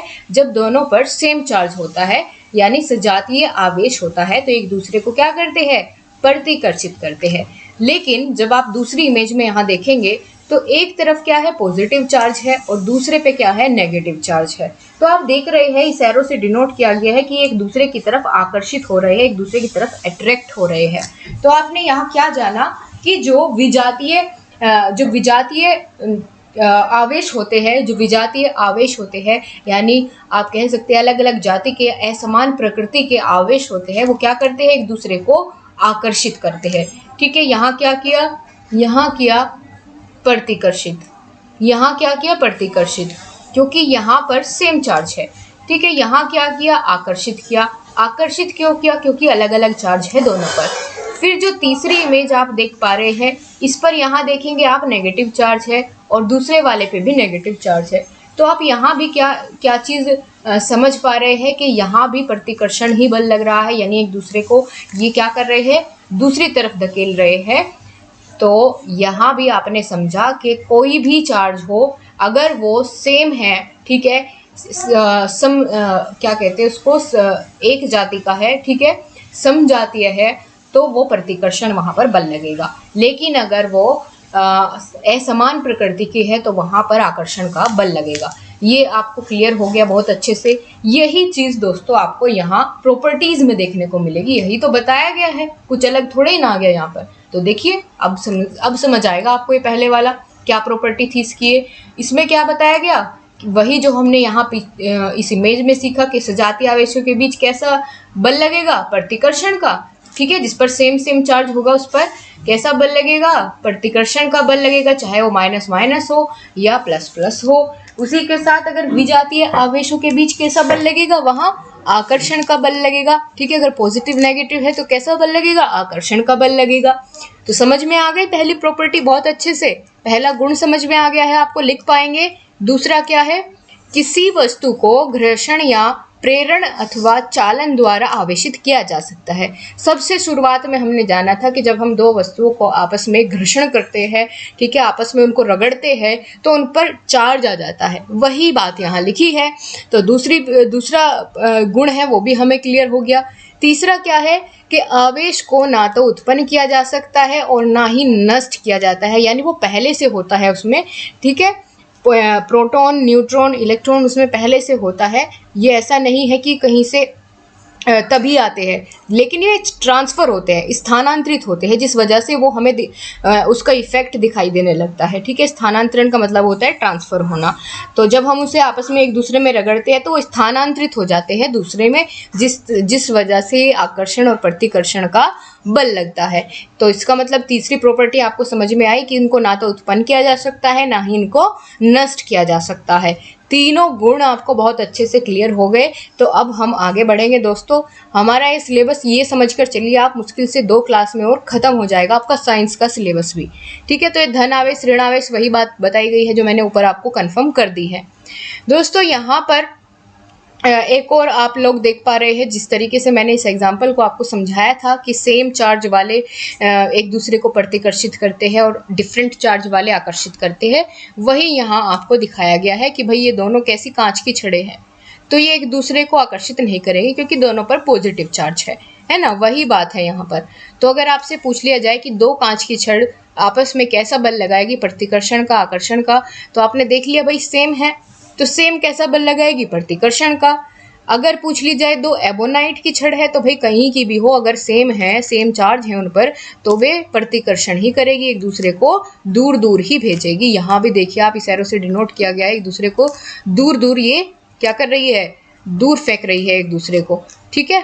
तो तीसरे वाले में आप लोग देखेंगे तो तीसरा जो यहाँ पर ये एग्जाम्पल है इसमें आपको अलग देखने को मिलेगा। अलग क्या, एक तो कांच की छड़ है पॉजिटिव चार्ज वाली, एक एबोनाइट की छड़ है जिस पर कि नेगेटिव चार्ज है। तो आप देख रहे हैं कि एक दूसरे को क्या कर रही है, आकर्षित कर रही है, आपस में एक दूसरे की तरफ खींच रही है। तो ये वही एग्जाम्पल था, लेकिन बस इसमें यहाँ छड़ का एग्जाम्पल दे दिया गया था। तो वही बात है, आपसे अगर उदाहरण में इस तरीके से पूछ ले तो आप फंसेंगे नहीं एग्जामिनर के क्वेश्चंस में। आगे बढ़ते हैं, कुछ एग्जाम्पल मैं आपको दूंगी, इन एग्जाम्पल से क्वेश्चन बन जाता है ना। तो ये एग्जाम्पल आप ध्यान से समझेंगे। एग्जाम्पल फर्स्ट है कि कांच की छड़ को जब हम रेशम के कपड़े पर रगड़ते हैं तो वे उसमें कैसा आवेश आ जाता है, धनात्मक आवेश, यानी पॉजिटिव चार्ज उसमें आ जाता है, ठीक है। अब इस एग्जाम्पल को हम प्रैक्टिकली देख पाएंगे इस इमेज की हेल्प से कि जब हम कांच की रोड को, ग्लास रोड को एक रेशम के कपड़े के साथ, सिल्क क्लॉथ के साथ रगड़ेंगे तो इस रोड में कैसा आवेश आ जाएगा, इस छड़ में कैसा आवेश आ जाएगा, तो पॉजिटिव चार्ज आ जाएगा, जो कि यहाँ आप देख भी पा रहे हैं, ठीक है। तो यही उस एग्जाम्पल में बताया गया है। प्रश्न कैसे बनेंगे यहाँ से आपको बताऊं तो आपसे पूछा जाएगा कि अगर हम एक कांच की छड़ को एक रेशम के कपड़े पर रगड़े तो कांच की छड़ कैसी हो जाएगी, धन आवेशित, ऋण आवेशित, या दोनों तरह के चार्ज उस पर आ जाएंगे या फिर कोई नहीं। तो आप क्या चुनेंगे कि धनावेशित हो जाएगी, ठीक है। कैसी हो जाएगी, धनावेशित हो जाएगी, पॉजिटिव चार्ज उस पर आ जाएगा। तो ये पहला एग्जाम्पल है, क्लियर हो गया आपको बहुत अच्छे से। चलिए दूसरा एग्जाम्पल देखेंगे। दूसरा एग्जाम्पल आपके सामने है, यहाँ बताया गया है एबोनाइट की छड़ को, एबोनाइट को अंबर भी कहते हैं, तो कुछ भी मिले आप समझ लेना, ठीक है, कंफ्यूज नहीं होना बस। तो एबोनाइट की छड़ को, ये भी एक छड़ होती है जिस तरीके से कांच की छड़ है, इसको अगर हम ऊनी कपड़े पे रगड़े, ऊनी कपड़े की जगह पर आपको यहाँ किसी भी पशु के, बिल्ली के बाल या कुत्ते के बालों पर रगड़े, ऐसे भी देखने को मिल जाएगा। तो आप समझ लेना कि ऊनी कपड़े वाला ही एग्जाम्पल है, ठीक है। भले ही कैसे तोड़ मोड़ के वो पूछ ले, यहाँ पर ऊनी कपड़े की जगह कुछ और इस्तेमाल कर दे, तो आप समझ जाइएगा कि यही वाला एग्जाम्पल है अगर एबोनाइट की छड़ का उसने पूछा है तो क्या कहा है, एबोनाइट की छड़ को अगर हम ऊनी कपड़े पर रगड़ेंगे तो उस पर क्या आ जाएगा, ऋणात्मक आवेश आ जाएगा, नेगेटिव चार्ज आ जाएगा। क्लियर। यहाँ देखते हैं, अब इस वाले एग्जाम्पल को भी देखेंगे। ये रहा एनिमल फर या कह लीजिए ऊनी कपड़ा, और ये क्या है, एबोनाइट की छड़ है, ठीक है। इसको जब हम इस पर ऐसे ऐसे रब कर रहे हैं, ऐसे ऐसे रब कर रहे हैं, रगड़ रहे हैं, तो जो ये आप रोड देख रहे हैं एबोनाइट की, इस पर कैसा चार्ज आ जाएगा, नेगेटिव चार्ज आ जाएगा। ठीक है, नेगेटिव चार्ज इस रोड पर आ जाएगा। ये था आपका दूसरा उदाहरण। आई होप आपको बहुत अच्छे से क्लियर हो गया होगा। क्या ये एग्जाम्पल थे? नहीं तो आपको कितना ही समय लग जाता है और ये एग्जाम्पल ही समझ नहीं आते कि भाई लिखा क्या है इसमें। तो आई होप अब बहुत अच्छे से आपको समझ में ये आ गया होगा। जो ये तीसरा बिंदु है, ये पूरा निचोड़ लिखा गया है कि भाई वही जो हमने ऊपर जाना था कि समान आवेश वाले कैसे करते हैं, प्रतिकर्षित या प्रतिकर्षण का बल लगाते हैं, और विपरीत आवेश वाले एक दूसरे को क्या करेंगे, आकर्षित करेंगे। वही बात लिखी गई है। अब चलिए दोस्तों आगे बढ़ते हैं, इस टॉपिक को आगे बढ़ाएंगे। यहाँ आपसे पूछा गया है कि सुचालक और कुचालक क्या होते हैं, अर्धचालक क्या होते हैं। यहाँ से आपका प्रश्न बन जाता है। ठीक है, 2 नंबर में, 1 नंबर में यहाँ से बहुत जल्दी प्रश्न बनता है कि सुचालक किसे कहते हैं, कुचालक किसे कहते हैं, अर्धचालक किसे कहते हैं। तो देखिए बीटीसी 2018 में ये पूछा भी गया है। तो आप थोड़ा सा ध्यान से सुनेंगे तो आपका नंबर नहीं, बिल्कुल भी नहीं कटेगा, और बहुत आसान भाषा में लिखा गया है। पहला हम जानेंगे सुचालक किसे कहते हैं। ठीक है, सुचालक किसे कहते हैं। तो दोस्तों ऐसे पदार्थ जिनमें विद्युत आवेश आसानी से प्रवाह कर जाए, आसानी से ट्रांसफर हो जाए, बहुत आसानी से प्रवाह हो जाए, ठीक है, उसको हम क्या कहेंगे, सुचालक कहेंगे। ठीक है, विद्युत का अच्छा सुचालक कहेंगे। फॉर एग्जाम्पल चांदी, तांबा, एल्यूमिनियम, लोहा, ये सभी क्या है, विद्युत के सुचालक है। और मैंने कल की क्लास में आपको बताया था चांदी सबसे अच्छा सुचालक होती है विद्युत का, लेकिन ये बहुत महंगा होता है, इस वजह से हर एक जगह इसके तार नहीं बनाए जाते, बल्कि एल्युमिनियम के बनाए जाते हैं, क्योंकि एल्युमिनियम ऐसा तत्व है जो सबसे ज़्यादा मात्रा में उपस्थित है। ठीक है, तो ये था हमारा सुचालक वाला एक छोटा सा टॉपिक जो हमने बहुत अच्छे से जान लिया। सुचालक किसे कहेंगे, ऐसे पदार्थ जिनमें विद्युत आवेश आसानी से प्रवाहित हो जाए उन्हें सुचालक कहेंगे। उदाहरण देख लिया आपने, चांदी, तांबा, एल्युमिनियम, लोहा आदि। एग्जाम्पल जरूर लिख दें आप। उसके बाद दूसरा है कुचालक किसे कहते हैं। कुचालक किसे कहते हैं, तो दोस्तों इसका उल्टा हो जाएगा। ठीक है, सुचालक का उल्टा हो जाएगा ऐसे पदार्थ जिनमें विद्युत आवेश आसानी से प्रवाह ना कर पाए या एक सिरे से दूसरे सिरे में प्रवाह नहीं कर पाए, उसको क्या कहेंगे दोस्तों, कुचालक कहेंगे। ठीक है, जैसे दोस्तों प्लास्टिक हो गया, प्लास्टिक में क्या बिजली आती है या उसमें इलेक्ट्रिसिटी ट्रांसफ़र होती है, नहीं होती। रबड़, लकड़ी, ठीक है, ये सभी कैसे उदाहरण हैं, विद्युत के कुचालक के उदाहरण हैं। ये आपको बहुत अच्छे से अब पता चल गया। इसके बाद दोस्तों हम बात करेंगे अर्धचालक की।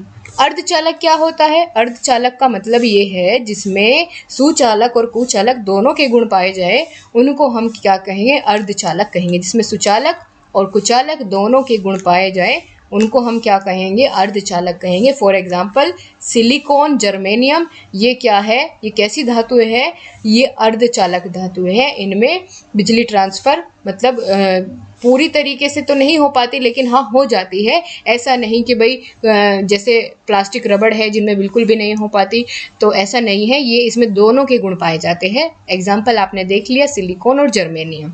अब दोस्तों अगले टॉपिक पर हम बढ़ेंगे। बहुत अच्छे से आपको क्लियर हो गया होगा। ठीक है, और आप दोस्तों यहाँ से भी 3 डॉट्स है जिनके बारे में मैंने आपको पहले बताया था, यहाँ से वीडियो की क्वालिटी को इम्प्रूव करके आपको बिल्कुल क्लीन दिखेगा ये। ठीक है, तो यहाँ से उसको क्वालिटी को भी इम्प्रूव कर सकते हैं, आवाज़ को भी अपने हिसाब से तेज़ या कम कर सकते हैं। तेज़ या कम इन द सेंस कि स्पीड को, मेरे बोलने की प्लेबैक स्पीड जो है उसको आप तेज़ या कम भी कर सकते हैं अपने हिसाब से, जैसे आपको उसको करना है। तो एक और यहाँ से महत्वपूर्ण प्रश्न बना हुआ है दोस्तों आपके प्रीवियस ईयर पेपर में कि धातुएं विद्युत चालक या सुचालक क्यों होती है, ऐसा क्या रीज़न है ना।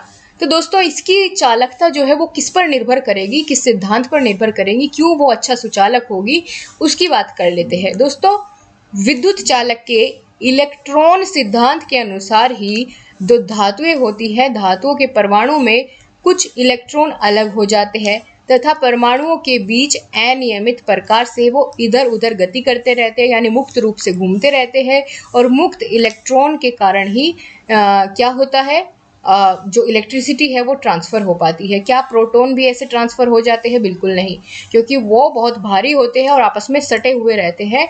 लेकिन जो इलेक्ट्रॉन है वो हल्के होते हैं और ये ऐसे ही मुक्त अवस्था में घूमते रहते हैं किसी भी तत्व के अंदर। तो इसने क्या कहना चाह रहा है, ये मोटा मोटी हम समझे तो इसने ये बताया कि जो विद्युत की सुचालकता है वो निर्भर करती है इलेक्ट्रॉन पर।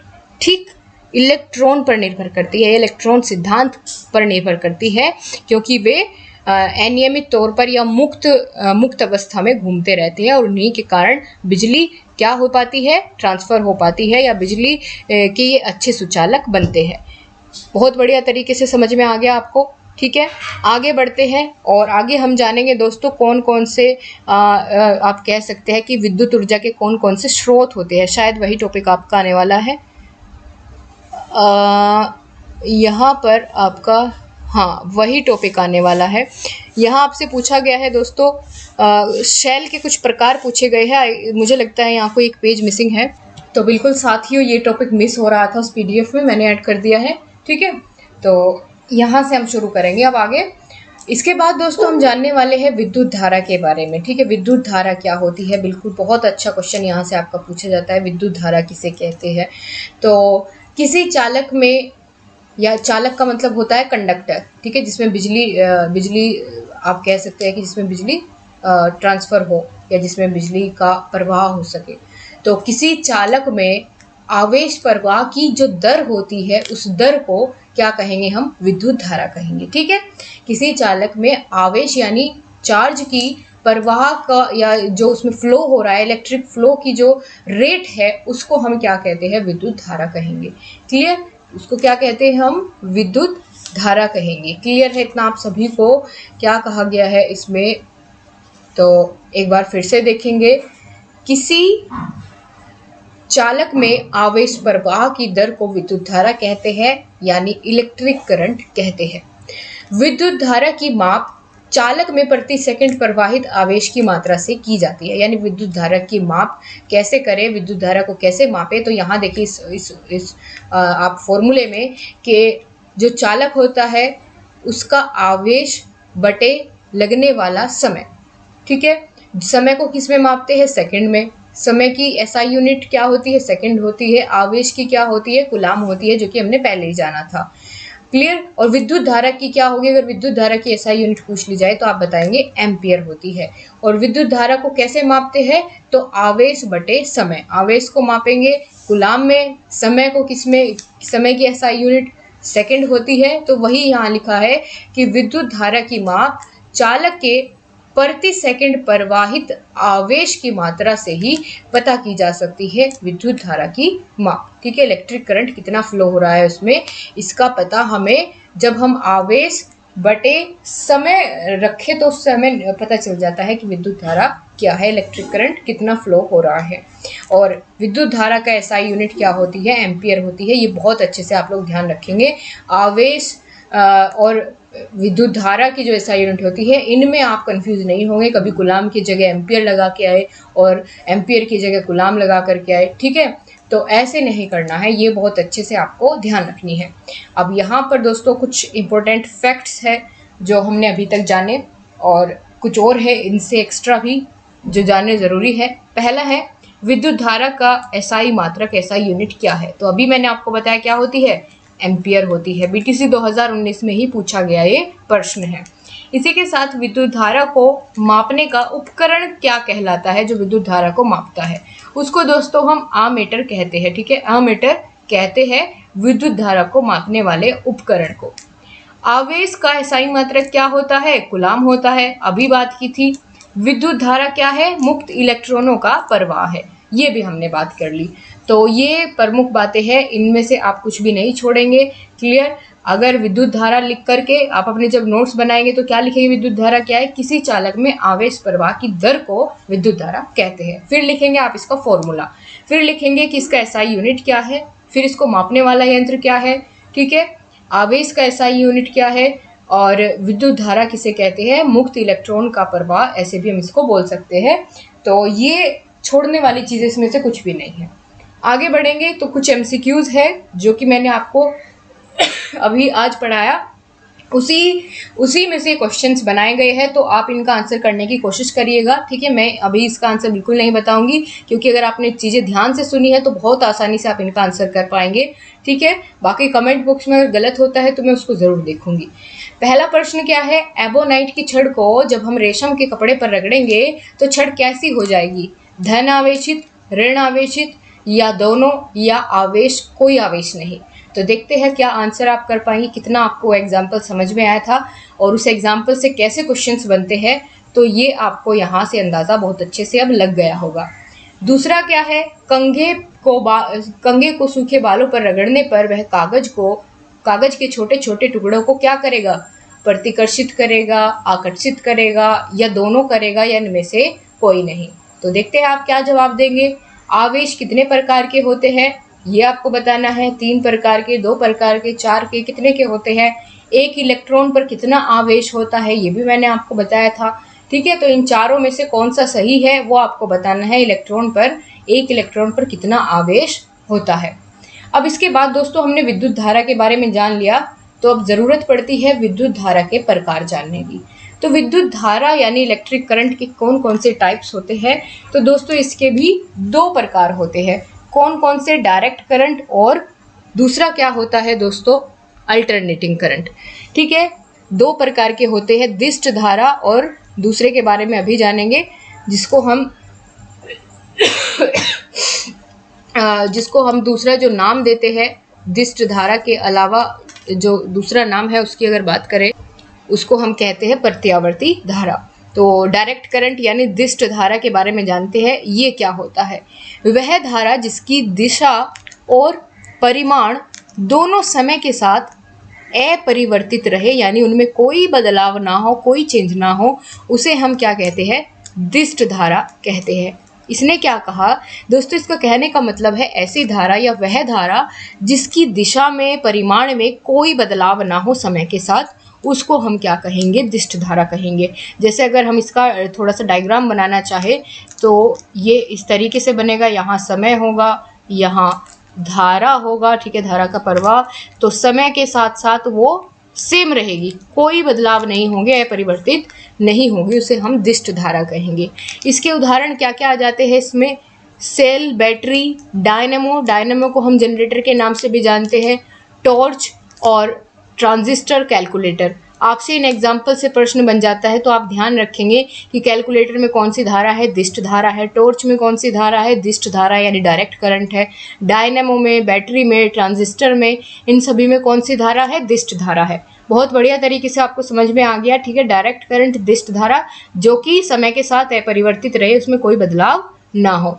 अब प्रत्यावर्ती धारा की अगर बात करें तो बिल्कुल उसका उल्टा हो जाएगा। अल्टरनेटिंग करंट क्या हो जाएगा, डायरेक्ट करंट का बिल्कुल अपोजिट हो जाएगा। अपोजिट कैसे कि ये क्या होगा, समय के साथ साथ परिवर्तित होगा, इतना ही तो हो सकता है। और वही है इसका बिल्कुल सही आपने समझा कि वह विद्युत धारा जिसका परिमाण और दिशा दोनों ही समय के साथ साथ परिवर्तित होते रहे। ठीक है, परिवर्तित होते रहे उसे हम क्या कहेंगे, प्रत्यावर्ती धारा कहेंगे। फॉर एग्जाम्पल घरों में जो पंखा होता है, बल्ब होता है, हीटर होता है, फ्रिज, टेलीविज़न, ये सभी किससे चलते हैं, प्रत्यावर्ती धारा से ही चलते हैं। तो ये सभी किसके एग्जाम्पल है, अल्टरनेटिंग करंट के एग्जाम्पल है। इन एग्जाम्पल को आप बहुत अच्छे से एक बार फिर से पढ़ेंगे। पंखा, बल्ब, हीटर, फ्रिज, टेलीविज़न, ये सभी प्रत्यावर्ती धारा यानी अल्टरनेटिंग करंट के उदाहरण हैं। बहुत बढ़िया तरीके से समझ में आया। और इसमें क्या कहा गया है कि समय के साथ साथ जो धारा है वो क्या करती रहेगी, परिवर्तित होती रहेगी। तो ये बिल्कुल इसका आप कह सकते हैं उदाहरण है, या डायग्राम की फॉर्म में ऐसे हम बना सकते हैं। अब दोस्तों आपसे पूछा जाता है विद्युत धारा के स्रोत कौन कौन से होते हैं। ठीक है, विद्युत ऊर्जा के या विद्युत धारा के स्रोत कौन कौन से हो सकते हैं, तो आप क्या बताएंगे दोस्तों। वैसे तो बहुत सारे स्रोत हैं। ठीक है, विद्युत सेल हो गया, और प्रकाश विद्युत सेल हो गया, डायनेमो हो गया जिसको हम जनरेटर के नाम से जानते हैं, और जल ऊर्जा। ठीक है, जल ऊर्जा जो आपने देखा होगा कि थर्मल पावर्स लगाए जाते हैं ना, तो उससे जल से ऊर्जा बनाई जाती है डैम बना करके, तो वो भी एक स्रोत होता है ऊर्जा का। और पवन ऊर्जा, जो पवन चक्की लगाई जाती है, ये भी एक स्रोत होता है। लेकिन जो मुख्य रूप से जिनके बारे में हमें बात करनी है वो सेल और जनरेटर है, जो जिनके आपसे प्रश्न पूछे जाते हैं। क्लियर, बाकी आप ये भी ध्यान रखेंगे कि जल ऊर्जा और पवन ऊर्जा भी स्रोत होते हैं विद्युत धारा के। अब बात करेंगे सबसे पहले दोस्तों सेल की, विद्युत सेल की। तो विद्युत सेल 2 प्रकार के होते हैं। कौन कौन से, पहला है प्राथमिक सेल, दूसरा क्या होगा, द्वितीयक सेल, प्राइमरी और सेकेंडरी सेल। अब प्राइमरी सेल कौन कौन से होते हैं, सेकेंडरी सेल कौन सा होता है, यहाँ से ऐसा छोटा सा प्रश्न आपसे पूछा जाता है। तो इनके बारे में भी जानकारी लेंगे। सबसे पहले तो आपने देख लिया विद्युत धारा के स्रोत कौन कौन से हैं। सेल हो गया, विद्युत सेल हो गया, जनरेटर हो गया, जनरेटर की जगह आप डायनेमो लिख सकते हैं, फिर जल ऊर्जा और पवन ऊर्जा। बहुत बढ़िया तरीके से सौर ऊर्जा भी इसमें आ सकता है, बिल्कुल आ सकता है। अगर आपके दिमाग में ये प्रश्न आ रहा है कि क्या इसमें सौर ऊर्जा भी आ जाएगा, तो बिल्कुल आ जाएगा, ठीक है। तो ये कोई यहाँ पर परेशानी वाली बात नहीं है, ठीक है। सौर ऊर्जा भी इसमें आ जाएगा, यानी सूर्य से जो बिजली बनती है सौर ऊर्जा से, आप सोलर प्लेट्स आपने लगी हुई देखी होगी, उससे बिजली तो बनती है। बिल्कुल। तो अब बात करेंगे दोस्तों, जो हमने सेल के 2 प्रकार जाने, प्राथमिक और द्वितीयक, उनमें से प्राथमिक सेल के बारे में बात करेंगे। क्या होता है प्राथमिक सेल? इन सेलों द्वारा क्या किया जाता है, रासायनिक ऊर्जा को विद्युत ऊर्जा में रूपांतरित यानी बदला जाता है। किसको? रासायनिक ऊर्जा को विद्युत ऊर्जा में बदला जाता है। ये इसमें क्या होता है, किसमें होता है? ये प्राथमिक सेल की आप कह सकते हैं विशेषता होती है, जिससे हम पहचान सकते हैं। तो बहुत अच्छे से एक बार और सुनेंगे आप सभी लोग। बहुत आसान सी भाषा में लिखा गया है कि इन सेलों द्वारा रासायनिक ऊर्जा को, प्राथमिक सेलों द्वारा रासायनिक ऊर्जा को विद्युत ऊर्जा में रूपांतरित किया जाता है। इसके उदाहरण कौन कौन से हैं, कौन कौन से ऐसे सेल हैं जो रासायनिक ऊर्जा को विद्युत ऊर्जा में बदलते हैं? तो जैसे लोक-लांछे सेल, ठीक है, लेक-लांछे सेल, डेनियल सेल, वोल्टीय सेल और शुष्क सेल, ये 4 प्रकार के होते हैं। लेक-लांछे, डेनियल, वोल्टीय, शुष्क सेल। तो ये बहुत अच्छे से आप लोग इनके नाम ध्यान रखेंगे। एक बार और फिर से, प्राथमिक सेल कौन कौन से आपसे उदाहरण MCQ में पूछ लिए जाते हैं कि इनमें से कौन सा प्राथमिक सेल नहीं है, तो आपको 3 तो प्राथमिक वाले दे देगा और 1 द्वितीयक सेल दे देगा। तो आपको वहाँ पहचानेंगे तब जब आपको इन चारों के नाम पता होंगे, है ना। भले ही आपको सेकंड वाले के नाम पता हो, इसके पता है तो आप फिर भी ऑप्शन में से चुन लेंगे, और ये आपका पूछा गया प्रश्न है प्रीवियस ईयर पेपर में। तो एक बार फिर से, लेक-लांछे सेल, डेनियल सेल, वोल्टीय सेल, शुष्क सेल। अभी इस बात से परेशान बिल्कुल ना हो कि ये शुष्क सेल क्या होता है, भाई डेनियल सेल क्या होता है, हमें तो नहीं पता। कोई बात नहीं है, नहीं पता है, इतना जानने की ज़रूरत भी नहीं है। जितना जानने की ज़रूरत होगी वो मैं बात साथ साथ बताती हुई चलूँगी, ठीक है। तो सबसे पहले लेक-लांछे सेल की हम बात कर लेते हैं, थोड़ा सा इसके बारे में थोड़ा सा जानेंगे बिल्कुल, कि इस सेल को 1865 में बना करके तैयार किया गया था। उन वैज्ञानिक का नाम क्या था जिन्होंने इसको बना करके तैयार किया? तो उन वैज्ञानिक का नाम क्या था? उनका नाम था जॉर्ज लेक-लांछे, ठीक है, जॉर्ज लेक-लांछे इन वैज्ञानिक का नाम था। इनके नाम पर ही सेल का नाम इन्होंने अपना रख दिया, जिससे कि इनके नाम को भी याद रखा जाए, है ना। तो इन वैज्ञानिक ने निर्माण किया था, आप बिल्कुल आसानी से पहचान लेंगे क्योंकि इनके नाम में भी लेक-लांछे लगा हुआ है ना। और इसके साथ साथ इसकी संरचना कैसी होती है, इससे थोड़ा सा प्रश्न पूछ लिया जाता है। पूरी संरचना नहीं लिखने को देंगे, बस ये पूछ लेते हैं कि इसमें जो छड़ होती है वो किसकी बनी होती है, जस्ते की, तांबे की, है ना, ऐसे पूछ लेते हैं। एल्युमिनियम की बनी होगी, ऐसे प्रश्न इसमें से बनते हैं बीच में से, यानी इसकी जो संरचना होती है ना, इसके बीच में से प्रश्न बन जाते हैं। तो इसके लिए हम पूरी संरचना को जान ले तो कोई दिक्कत तो नहीं है, बिल्कुल नहीं होनी चाहिए, क्योंकि एक भी नंबर हम कटने नहीं देंगे। ऐसा जो भी पोर्शन है आपके सिलेबस का जहाँ से प्रश्न बन सकता है और आपके सिलेबस में है, उसको हम बिल्कुल नहीं छोड़ेंगे। तो एक बार थोड़ा सा आप प्रयास करेंगे समझने का तो बिल्कुल समझ में आ जाएगा, इतनी बड़ी कोई बात नहीं है, ठीक है। तो इसकी संरचना की अगर मैं बात करूँ, इसकी संरचना कैसी होती है, तो चलिए बना करके दिखाते हैं। ये दोस्तों एक चौड़े मुंह वाली एक बोतल होती है, ऐसे एक चौड़े मुंह वाली क्या होती है, एक बोतल होती है शीशे की, ठीक है, कांच की। तो इस बोतल में अमोनियम क्लोराइड भरा हुआ होता है, ठीक है।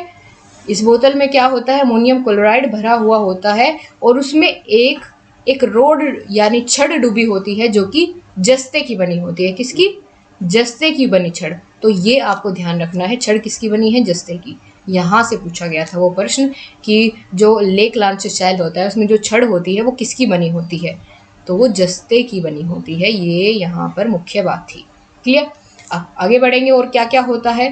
तो छड़ के अलावा इसमें एक बेलनाकार बर्तन भी रखा रहता है, इसके अंदर एक ऐसा बेलनाकार बर्तन भी रखा रहता है और इस बेलनाकार बर्तन में मैग्नीज डाइऑक्साइड भरा होता है, ठीक है, और इसके साथ साथ कार्बन का चूर्ण भी भरा होता है। इसमें कार्बन की छड़ रखी जाती है, जो ये बेलनाकार बर्तन है इसमें कार्बन की छड़ रखी जाती है। ठीक, इसके बाद कार्बन की छड़ जो है वो धन ध्रुव तथा जस्ते की छड़ पर ऋण आवेश होता है, या ये समझ लीजिए आप, जो ये जस्ते की छड़ है इस पर कैसा आवेश होगा, ऋण, और जो कार्बन की छड़ है ये कैसी, पॉजिटिव चार्ज वाली होगी। ठीक है, इसके साथ ही क्या बताया गया है यहाँ पर कि इस सेल का विद्युत वाहक बल होता है 1.4 वोल्ट। ये ज़रूरी नहीं है, बस आपने इतना समझना है कि इसकी संरचना कैसी कैसी होती है। थोड़ा सा ये जानते हुए चलिए कि भाई एक बोतल लेंगे जिसका हम इसको अपने आप भी बना सकते हैं, है ना। तो एक चौड़े मुंह वाली एक शीशे की बोतल लेकर उसमें एल्युमिनियम क्लोराइड को उसमें भर के, और उसके अंदर एक जिंक की हमको छड़ डालनी है, जिंक यानी जस्ते की एक छड़ रखनी है, छड़ का मतलब होता है रोड, और फिर उसके अंदर एक और बेलनाकार बर्तन रखना है, उस बर्तन के अंदर मैग्नीज डाइऑक्साइड और कार्बन का चूर्ण भर देना है, और फिर उसमें एक और छड़ डालनी है, वो कार्बन की होनी चाहिए, और कार्बन की छड़ पर धन आवेश होगा और जस्ते की छड़ पर ऋण आवेश होगा, जिस वजह से ये सेल बन करके तैयार हो जाता है। उस सेल को हम नाम देंगे लेक-लांसे शेल। क्लियर, बहुत अच्छे से आगे बढ़े। आगे दोस्तों दूसरा इसमें जो शेल होता है यहाँ पर डेनियल शेल। डेनियल शेल के बारे में बस इतना जानेंगे कि डेनियल शेल का जो आविष्कारक थे वो थे J.E. डेनियल। इनके नाम पर ही इसका नाम रखा गया, जैसे लेक-लांसे शेल का, तो डेनियल शेल किसके नाम पर है, J.E. डेनियल, क्योंकि इन्होंने इसका आविष्कार किया था। अब थोड़ा सा दोस्तों शुष्क शेल के बारे में जानें, क्योंकि यहाँ से BTC 2017 में प्रश्न बना था आपका कि शुष्क शेल किसे कहते हैं, इसकी क्या संरचना है, इस तरह से पूछा जाता है। तो क्या होता है शुष्क शेल दोस्तों? शुष्क शेल जो हमने लेक-लांसे शेल के बारे में पढ़ा उसी का ही संशोधित रूप है। ठीक है, उसी में थोड़ा सा संशोधन यानी बदलाव कर दिया गया और उसको ही हम शुष्क शेल कहने लगे। और शुष्क शेल दोस्तों वो सेल होता है जो कि हम अपने डेली लाइफ में भी यूज़ करते हैं। लेक-लांसे शेल का हम यूज़ नहीं करते अब, वो तो पहले पुराने ज़माने की बात हो गई, लेकिन जो शुष्क सेल है ये वर्तमान में प्रयोग किया जाता है। आपने देखा होगा वे टॉर्च आती है ना, जो टॉर्च आती है वे बड़ी बड़ी, ठीक है, उनके अंदर ऐसे मोटे मोटे सेल, सीलो निप्पो के आपने देखे होंगे वे सेल, है ना, तो इतने मोटे मोटे वो सेल होते हैं ना, वे वाले कैसे सेल होते हैं, शुष्क सेल ही होते हैं उसमें। ठीक है, तो बिल्कुल आपने ज़रूर देखे होंगे।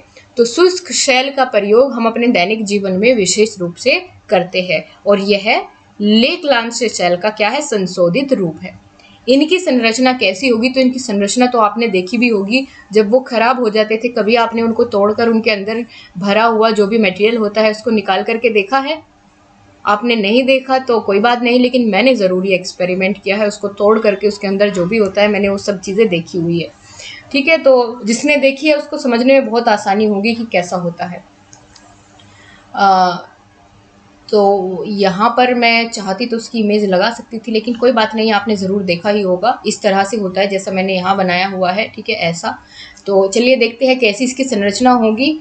शुष्क शेल रंगीन मोटे कागज की बेलनाकार आकृति होती है, ठीक है, ऐसी आकृति होती है उसकी, ऐसी, और इसके चारों ओर एक मोटा कागज चढ़ा हुआ होता है, बहुत मोटा कागज चढ़ा हुआ होता है, ठीक है, और उसके ऊपर के भाग में यहाँ मध्य में एक पीतल की छोटी सी टोपी लगी हुई होती है। किसकी? पीतल की यहाँ पर एक टोपी लगी हुई होती है। और अगर बात करें वृत्ताकार आकृति की पेंदी होती है, पेंदी मतलब जो इसका ये तल है ये वृत्ताकार होती है, और किसकी बनी हुई होती है ये इसकी पेंदी? पीतल की बनी होती है। नहीं, पेंदी बनी होती है जस्ते की, और टोपी बनी होती है किसकी? पीतल की, और पेंदी किसकी? जस्ते की। और उसके बाद अगर बात करें इसके बीच में क्या होता है, तो इसके बीच में जो है, आप अगर जानना चाहेंगे तो उसको तोड़ करके देख लीजिएगा एक बार। तो उसके मध्य में कार्बन की एक ऐसे काली सी एक छड़ होती है, ठीक है, कार्बन की एक रोड होती है ऐसे, बिल्कुल आपने देखा होगा कि वो ऐसे चौक के जैसी गोल गोल एक क्या होती है, कार्बन की रोड होती है। और इसके चारों ओर काले रंग का चूर्ण भी भरा होता है। यहाँ काला काला बहुत सारा चूर्ण आपको उसके अंदर मिलेगा जब आप उसको तोड़ करके देखेंगे, ठीक है, ऐसे उसके अंदर बहुत सारा चूर्ण भरा होता है। और इस चूर्ण के चारों ओर सफ़ेद रंग की एक धातु भी लगी हुई होती है, ठीक है। और आप कह सकते हैं कि अंदर से कैसा दिखाई देगा, बेलनाकार दिखाई देगा। जो ये मैंने काले रंग का चूर्ण बताया ना आपको, ये अंदर भरा होता है काले रंग का चूर्ण, ये क्या होता है, ये मैग्नीज डाइऑक्साइड होता है। और जो सफ़ेद रंग बताया इसके बाद में, यहाँ पर सफ़ेद रंग की जो इसके ऊपर सफ़ेद रंग का एक परत चढ़ी होती है, वो किसकी होती है, अमोनियम क्लोराइड की होती है। तो ये मैंने यहाँ भी लिख दिया है, ठीक है। ये यहाँ भी लिखा हुआ है कि जो काले रंग का चूर्ण होगा उसको क्या कहते हैं, MnO2 यानी मैग्नीज डाइऑक्साइड, और सफ़ेद रंग का जो होता है वो अमोनियम क्लोराइड होता है, NH4Cl। तो बिल्कुल आई होप बहुत अच्छे से समझ में आ गया होगा शुष्क शेल क्या होता है। अगर आपके घर में ऐसा कोई शेल है खराब है तो 2 मिनट लगेगी, तोड़ करके देख लीजिए और सारी संरचना आपको खुद ब खुद याद हो जाएगी कि उसके अंदर से क्या क्या निकलने वाला है। बस थोड़ा सा ये ध्यान रख लीजिएगा कि इसमें मैग्नीज डाइऑक्साइड का चूर्ण होता है और दूसरा किसका होता है, सफ़ेद वाला अमोनियम क्लोराइड का, बस। और बाकी ये संरचना तो आप खुद ब खुद देख लेंगे जब आप उसको तोड़ करके देखेंगे। क्लियर? तो बहुत अच्छे से आपने ये भी कवर कर लिया शुष्क शेल। अब हम बढ़ते हैं अपने आगे के टॉपिक पर। ये देखिए यहाँ पर आपके लिए इसकी इमेज भी मेरे को मिल गई है। तो ये इस तरह की संरचना होती है, ये अंदर की संरचना दिखाई गई है। कभी आप सोचे कि यहाँ सीलो या निप्पो तो लिखा नहीं है कुछ, तो ये अंदर की संरचना दिखाई गई है, ठीक है। ऐसी एक रोड मिलेगी अंदर, यहाँ वो चूर्ण भरा होगा, ठीक है। तो इस तरीके से होती है इसकी संरचना। बहुत अच्छे से आपको अब समझ में आई होगी आई होप। ये पीतल की टोपी है यहाँ ऊपर और यहाँ पॉजिटिव चार्ज होता है। ये नीचे क्या होती है इसके पास, नीचे इसके जो ये पेंदी होती है ये किसकी बनी होती है, ये बनी होती है इसकी जस्ते की। तो ऐसी संरचना ये इसकी होती है। प्राथमिक सेल के बारे में बहुत बढ़िया तरीके से हमने एक्सप्लेन कर लिया। अब हम बात करेंगे द्वितीयक सेल क्या होता है, ठीक है। प्राथमिक सेल क्या करता था, रासायनिक ऊर्जा को विद्युत ऊर्जा में बदलता था। लेकिन जो द्वितीयक सेल होता है वो इसका उल्टा काम करेगा। वो क्या करेगा, विद्युत ऊर्जा को रासायनिक ऊर्जा में बदलेगा, ठीक है। इसे ही हम क्या कहेंगे, द्वितीयक सेल कहेंगे। बहुत बढ़िया तरीके से आपको क्लियर हो गया, ठीक है। बिल्कुल, द्वितीयक सेल का उदाहरण क्या क्या होगा, तो द्वितीयक सेल के उदाहरण आप देख लीजिएगा। ये आपको इतना ही समझना है, इससे ज़्यादा आपको कोई ज़रूरत नहीं है ये आगे क्या लिखा हुआ है इसको पढ़ने की। बस आप ये देख लीजिए द्वितीयक सेल क्या होता है, इससे बहुत अच्छे तरीके से आपको सफिशिएंट है इतना जानना। द्वितीयक सेल के उदाहरण की अगर बात करें तो सीसा, संचायक सेल या नीफे सेल। तो आपको इनके उदाहरण में से प्रश्न पूछ लेता है कि आपको प्राथमिक सेल के दे देगा वे 4, उनमें से कोई 3 और एक दे देगा आपको द्वितीयक सेल का। तो आपको पहचानना पड़ेगा कौन सा अलग है, ठीक है।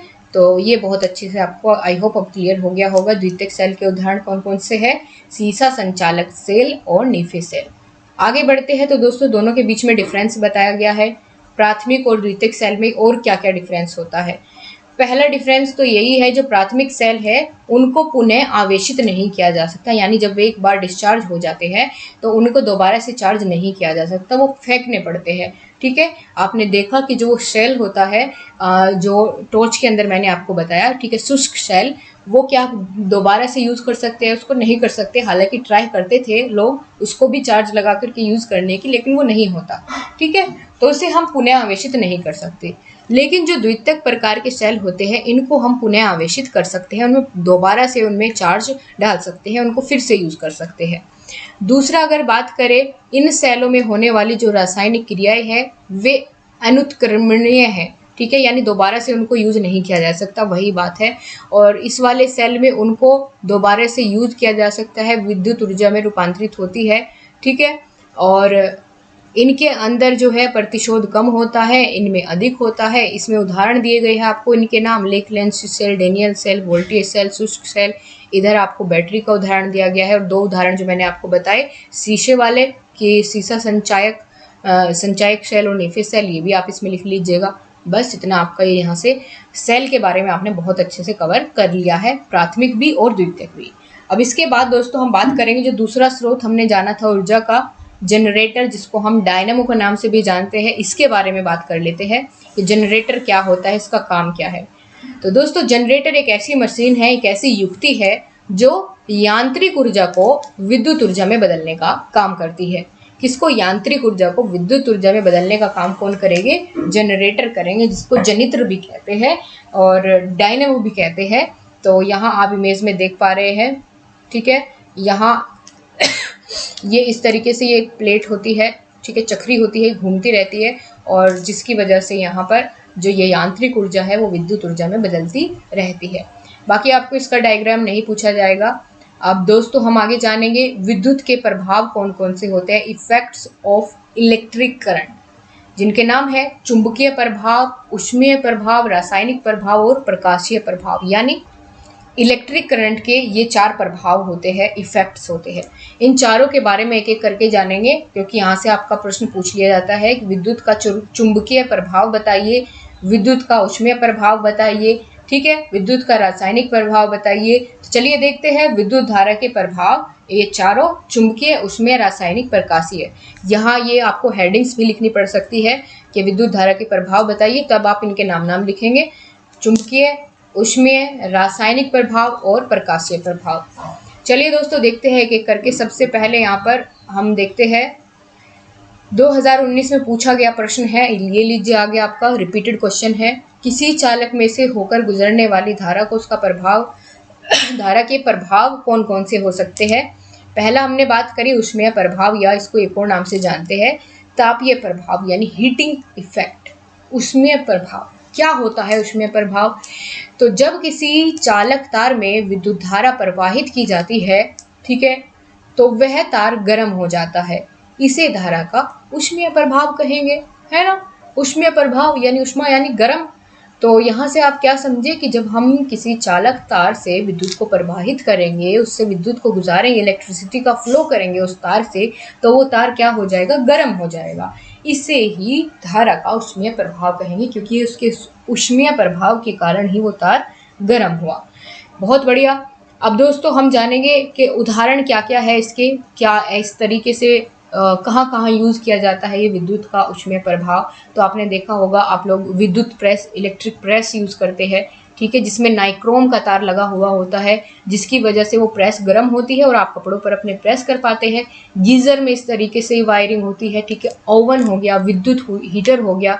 विद्युत हीटर में कौन सा तार प्रयोग किया जाता है बताइए, ठीक है। तो ये गर्म हो जाते हैं और जिसकी वजह से फिर आप अपना उस पर खाना बना पाएंगे, ठीक है, अपना यूज़ कर पाएंगे, उन पर अपने खाने को बना पाएंगे।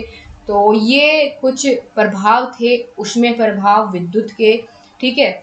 विद्युत धारा के ऊष्मीय प्रभाव के बारे में आपने जान लिया। और इन सभी उपकरण में जो तंतु होते हैं, तंतु का मतलब तार होता है, ठीक है। तंतु अगर आपसे पूछ लिया जाए कि भाई बल्ब में कौन सा तंतु होता है, तो आप ये मत सोचना है तंतु क्या कह दिया। तंतु का मतलब होता है दोस्तों फिलामेंट या तार, ठीक है। तो इन सब उपकरणों में जो उपस्थित तंतु होते हैं, तंतु ही बोल करके चलूंगी मैं यहाँ, जिससे आप इसको थोड़ा सा अपना इसके साथ थोड़ा सा रिलेट कर पाए, आपको ये समझ सी बन जाए कि तंतु भी कुछ होता है, ठीक है। तंतु उसी तार को कहते हैं जिसकी वजह से इसमें ऊष्मीय प्रभाव हो पाता है। तो इन सभी उपकरणों में उपस्थित तंतु विद्युत धारा गुजारने पर क्या हो जाते हैं? गर्म हो जाते हैं। यह तंतु किस किस के बने होते हैं? तार किस किस के बने होते हैं? नाइक्रोम के, टंगस्टन के और बहुत सारी ऐसी धातुओं के बने होते हैं, ठीक है। अब आगे चलते हैं। इसका ऊष्मीय प्रभाव में एक और आपको उदाहरण देखने को मिलेगा कि जैसे विद्युत बल्ब है, ऊष्मीय प्रभाव के कारण ही तो जो इसका तंतु होता है, विद्युत बल्ब का जो ये तार होता है, जिसको हम जो टंगस्टन का बना होता है, ये देख रहे हैं यहाँ पर, ये तो यहाँ से विद्युत बल्ब से आपसे प्रश्न पूछा गया था बीटीसी 2019 में, और बिल्कुल दूसरी बार भी आ सकता है ये प्रश्न। क्या कहा गया था कि विद्युत का नामांकित चित्र बनाइए। आपसे यहाँ पर थोड़ी सी डेंटिंग पेंटिंग भी आपको आनी पड़ेगी, ठीक है। तो कैसे बनेगा विद्युत बल्ब, ये यहाँ पर इसकी संरचना है। इसको आप अभी देखेंगे और तुरंत साथ के साथ अपनी नोटबुक में बना करके देखेंगे कि कैसा ये बनेगा। बाद के भरोसे बिल्कुल ना छोड़े, ठीक है। इसकी बहुत सिंपल सी संरचना है, आप देखेंगे तो और बहुत आसानी से इसको बना भी पाएंगे, ठीक है। कैसे बनेगा ये, और थोड़ा सा ठीक बना लेना, ठीक है। जिस तरीके से यहाँ दिखाया गया है, कलरिंग वलरिंग का तो कोई ज़रूरी नहीं है, टाइम बचेगा तो कर लेना इस तरीके से, जैसा यहाँ पर थोड़ा डेकोरेट किया गया है, इससे अच्छा इंप्रेशन पड़ेगा, ठीक है। एग्जामिनर को लगेगा बहुत अच्छे से मेहनत की है बच्चे ने और इसको आता है सब कुछ, ठीक है। और ऐसे आपको डिनोट भी करना है कि ये क्या है, इसके अंदर आर्गन गैस भरी हुई है। ये बल्ब किसका बना होता है? कांच का बना होता है। ये तार कैसा है? सुचालक है, ठीक है। ये फिलामेंट जो है, ये आप देख रहे हैं, ये किसका बना होता है? टंगस्टन का बना होता है, ठीक है। और ये कांच का स्तंभ होता है, ये पिन लगी होती है, ठीक है। ये पीतल या एल्युमिनियम की यहाँ टोपी होती है। ये क्या है, विद्युत बल्ब की संरचना है। और विद्युत बल्ब की खोज किसने की थी, थॉमस एडिसन ने। विद्युत बल्ब में जो तंतु बना होता है ये किसका बना होता है, बीटीसी 2018 में भी ये प्रश्न बना। यानी ये देख लीजिए आप, लगातार इसी टॉपिक से 2 बार प्रश्न पूछे गए, 18 में भी 19 में भी। तो बिल्कुल आ सकता है आपका फिर से। तो इसको एक बार बना करके देख लेंगे, आपको अलग से कुछ यहाँ पर ज़्यादा पढ़ने की ज़रूरत नहीं पड़ेगी। बस आप ये देख लीजिए कि ये फिलामेंट है, ये किसका बना है, टंगस्टन का। ये जो बाहरी इसका स्वरूप है कांच का बना होता है। इसके अंदर जो ये गैस है ये आर्गन गैस होती है ना। तो बिल्कुल ये चीज़ें आप लोग थोड़ा सा ध्यान कर लेंगे और आप बहुत आसानी से इसको बना भी पाएंगे। इसकी प्रैक्टिस ज़रूर करें, 1 से 2 बार बना करके आप लोग इसको देख लेंगे तो बहुत अच्छा होगा। ठीक है, कहीं कोई गुंजाइश नहीं रहेगी कि कहीं नंबर कटने का, कुछ अपनी तरफ से कोई काम ऐसा नहीं छोड़ेंगे आप लोग। तो चलिए दोस्तों फिर आगे बढ़े। इतना आप समझ गए हैं, ठीक है। इसके बारे में ज़्यादा बताने की तो मुझे नहीं लगता ज़रूरत पड़ेगी, क्योंकि सभी चीज़ें यहाँ डिनोट कर दी गई है और इन सबको मैंने आपको एक बार बता भी दिया है कि कहाँ इसमें क्या क्या है। ठीक है, सबसे ज़्यादा ज़रूरी आपके लिए फिलामेंट किसका बना है ये याद रखना, इसके अंदर कौन सी गैस भरी है ये याद रखना, और उसकी खोज किसने की थी, थॉमस एडिसन ने, ये याद रखना यहाँ सबसे ज़्यादा ज़रूरी है। क्लियर, आगे बढ़ते हैं। आगे दोस्तों हम इसके बारे में क्या चीज़ सीखने वाले हैं, तो विद्युत फ्यूज़ के बारे में थोड़ा सा जानेंगे। विद्युत बल्ब के बारे में हमने बात कर ली, और फ्यूज़ आपके हर एक के घर में लगा हुआ होगा। ठीक है, फ्यूज़ लगा होता है, उसका क्या काम है आज वो आप सीखेंगे। फ्यूज़ की आकृति यहाँ बनी हुई है, थोड़ा सा आपको ये धुंधला दिख रहा होगा, बाकी पीडीएफ में जब आप इसको जूम करके देखेंगे तो अच्छा दिखेगा। क्लियर। तो क्या होता है विद्युत फ्यूज़, इलेक्ट्रिक फ्यूज़ क्या होता है दोस्तों, सभी विद्युत के परिपथ यानी उसके रास्ते में जहाँ से इलेक्ट्रिसिटी ट्रांसफ़र होती है, उस चालक के रास्ते में बीच बीच में क्या लगाए जाते हैं, फ्यूज़ तार लगाए जाते हैं। क्यों, क्योंकि दोस्तों जब एकदम से बिजली की मात्रा बहुत तेज़ हो जाती है, उसके नियत प्रवाह से एकदम से तेज़ इलेक्ट्रिसिटी या तेज़ फ्लो होता है उसमें करंट का, तो ये तार जो होता है, फ्यूज़ का जो ये तार होता है टूट जाता है। क्यों टूट जाता है, जिससे कि आपके घर में लगे हुए फ्रिज, आपकी वॉशिंग मशीन, आपके हीटर, बल्ब, ये सब ना खराब हो। ठीक है, उन पर कोई असर नहीं पड़ता। जैसे ये एकदम से ज़रूरत से ज़्यादा बिजली का फ्लो होगा तो ये तार अपने आप टूट जाता है और पूरे घर की आपकी लाइट चली जाती है। ठीक है, जहाँ आपका फ्यूज़ लगा होता है।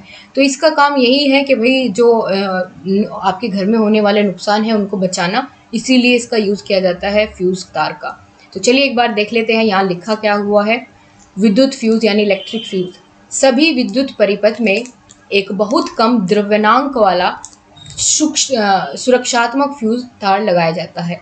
बहुत कम द्रव्यनांक वाला, यानी जैसे ही थोड़ी भी तेज ज़रूरत के हिसाब से थोड़ी भी तेज लाइट हुई तो ये तार टूट जाता है। ठीक है, जो एक नियत मात्रा से अधिक धारा बहने पर क्या हो जाता है, अपने परिपथ को तोड़ देता है और आगे बिजली बहना या आगे बिजली का फ्लो बंद हो जाता है। ये तार किस किस का बना होता है, फ्यूज़ तार, ये भी पूछ लिया जाता है। तो सीसा और जिंक का बना होता है। सीसा और जिंक से मिलकर के आपका फ्यूज़ तार बना होता है। 50% इसमें सीसा और 50% जिंक होता है। इससे मिलकर के ये फ्यूज़ तार आपका बनता है।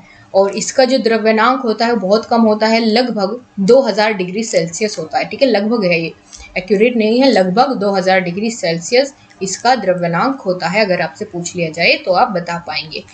अब विद्युत जो फ्यूज़ होता है इसके क्या क्या उपयोग होते हैं, क्यों इसका प्रयोग किया जाता है, अब यहाँ आप बहुत अच्छे से समझ पाएंगे। पहला है, शॉर्ट सर्किट से लगने वाली आग से बचाव के लिए ये विद्युत फ्यूज़ लगाया जाता है, ताकि आग वगैरह ना लगे। अगर ज़्यादा बिजली का फ्लो होता है तो ये तार ही टूट जाए और बिजली का प्रवाह आगे होना बंद हो जाए।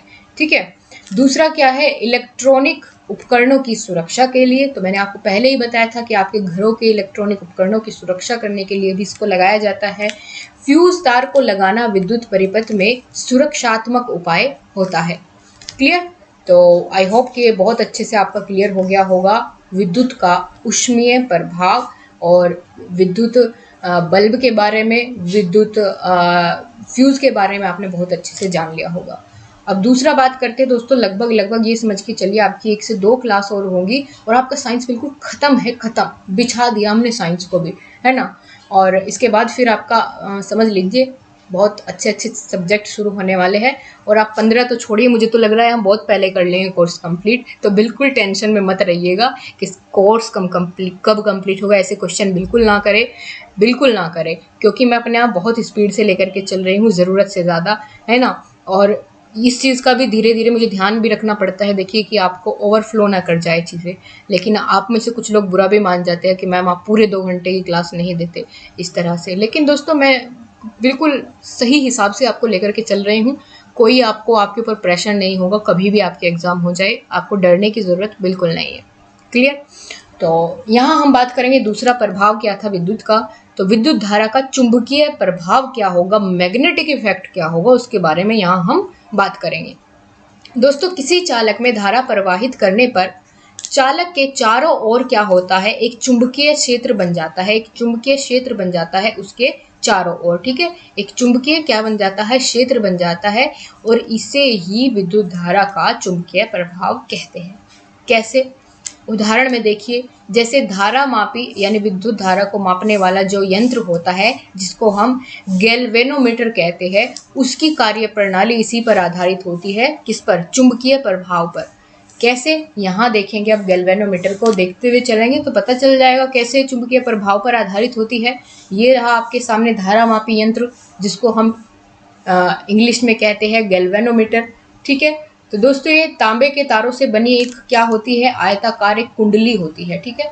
तांबे के तार से बनी आयताकार कुंडली होती है, और यहाँ अगर बात करें 2 किलो की सहायता से इसको एक स्थायी और शक्तिशाली नाल को चुंबक के ध्रुवों, यानी इधर आपका नॉर्थ पोल होगा, ठीक है, इधर नॉर्थ होगा, इधर साउथ होगा, ये बिल्कुल बीच में ऐसे सटी हुई रहेगी, ठीक है, बीच में ऐसे लटकी हुई रहेगी। और कुंडली के दोनों सिरों पर T1 T2, यहाँ आप देख रहे हैं इसके कुंडली के दोनों सिरे पर T1 T2 इनसे ये जुड़ी हुई होती है, ठीक है, इनसे ये बंधी हुई होती है।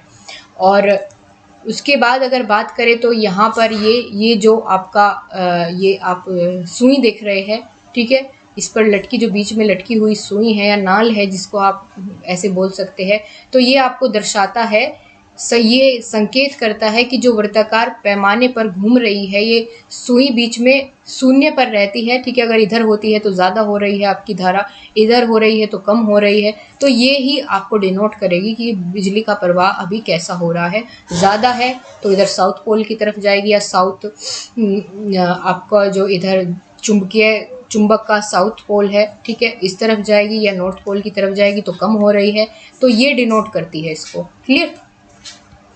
और ये था विद्युत का चुंबकीय प्रभाव। उदाहरण आप इसका क्या देंगे, गैल्वेनोमीटर का उदाहरण आप इसमें दे दीजिएगा। और ऊष्मीय प्रभाव में आप विद्युत बल्ब का उदाहरण दे सकते हैं, ठीक है, हीटर, प्रेस, इन सब का उदाहरण दे सकते हैं। और अब हम आगे बढ़ेंगे, उसमें आप अगर बात करें तीसरा जो प्रभाव था विद्युत धारा का, वो था रासायनिक प्रभाव। रासायनिक प्रभाव में क्या होगा दोस्तों, कुछ द्रवों जैसे नमक का घोल, अम्ल और क्षार का जलीय घोल आदि विद्युत धारा प्रवाहित करने में विघटित हो जाते हैं, उनमें रासायनिक क्रिया होने लगती है। इस घटना को क्या कहते हैं, विद्युत का रासायनिक प्रभाव कहते हैं। एक बार फिर से सीखेंगे क्या कहा, विद्युत धारा का रासायनिक प्रभाव क्या होगा, कुछ द्रव जैसे नमक का घोल, अम्ल और क्षार का जलीय घोल आदि विद्युत धारा प्रवाहित करने पर विघटित हो जाते हैं और उनमें रासायनिक क्रिया होने लगती है। इसी घटना को विद्युत धारा का रासायनिक प्रभाव हम कह देते हैं। दोस्तों इस प्रभाव के द्वारा विद्युत ऊर्जा का रूपांतरण किसमें किया जाता है, रासायनिक ऊर्जा में किया जाता है। किसका, विद्युत ऊर्जा का रूपांतरण रासायनिक ऊर्जा में किया जाता है, यानी इलेक्ट्रिक एनर्जी को केमिकल एनर्जी में यहाँ पर परिवर्तित किया जाता है। क्लियर।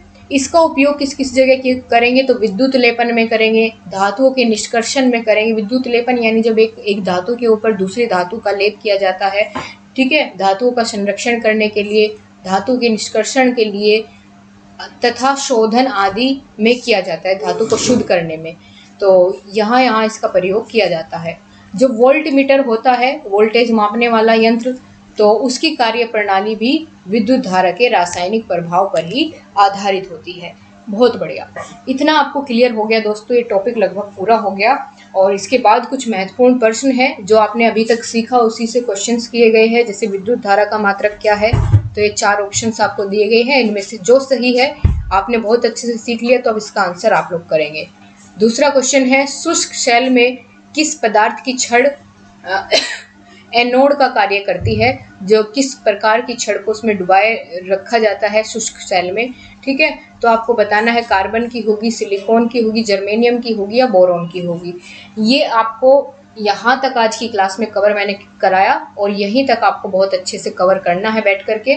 ठीक है, इसके नोट्स साथ साथ बनाने हैं और बिल्कुल आपको समझ आया होगा। अगर कोई भी कहीं डाउट है तो आप कमेंट बॉक्स में लिख दीजिएगा। ठीक है, हम उसको या तो अगली क्लास में इंक्लूड कर लेंगे या आपका कमेंट का मैं आपको वहीं रिप्लाई कर दूंगी। तो आई होप दोस्तों आपको बहुत अच्छे से समझ आई होगी, और अगर आपको क्लास पसंद आ रही है तो ज़रूर बताया करिए। ठीक है, और अगर कहीं कोई कमी नज़र आती है वो भी आप बताया करिए ताकि हम उसको सुधारें। बिल्कुल, और परेशान होने वाली बात नहीं बिल्कुल भी है कि आपका कोर्स कंप्लीट कब तक होगा। वो मैं अपने आप आपका समय से पहले करा करके आपको रिवीजन करा दूंगी, तो उसके लिए आपको चिंतित होने की ज़रूरत नहीं है। तो चलिए ठीक है दोस्तों, आपसे फिर शाम की क्लास में मुलाकात होगी। तब तक के लिए नमस्कार। आप सभी अपना ध्यान रखिए, नोट्स बनाते रहिए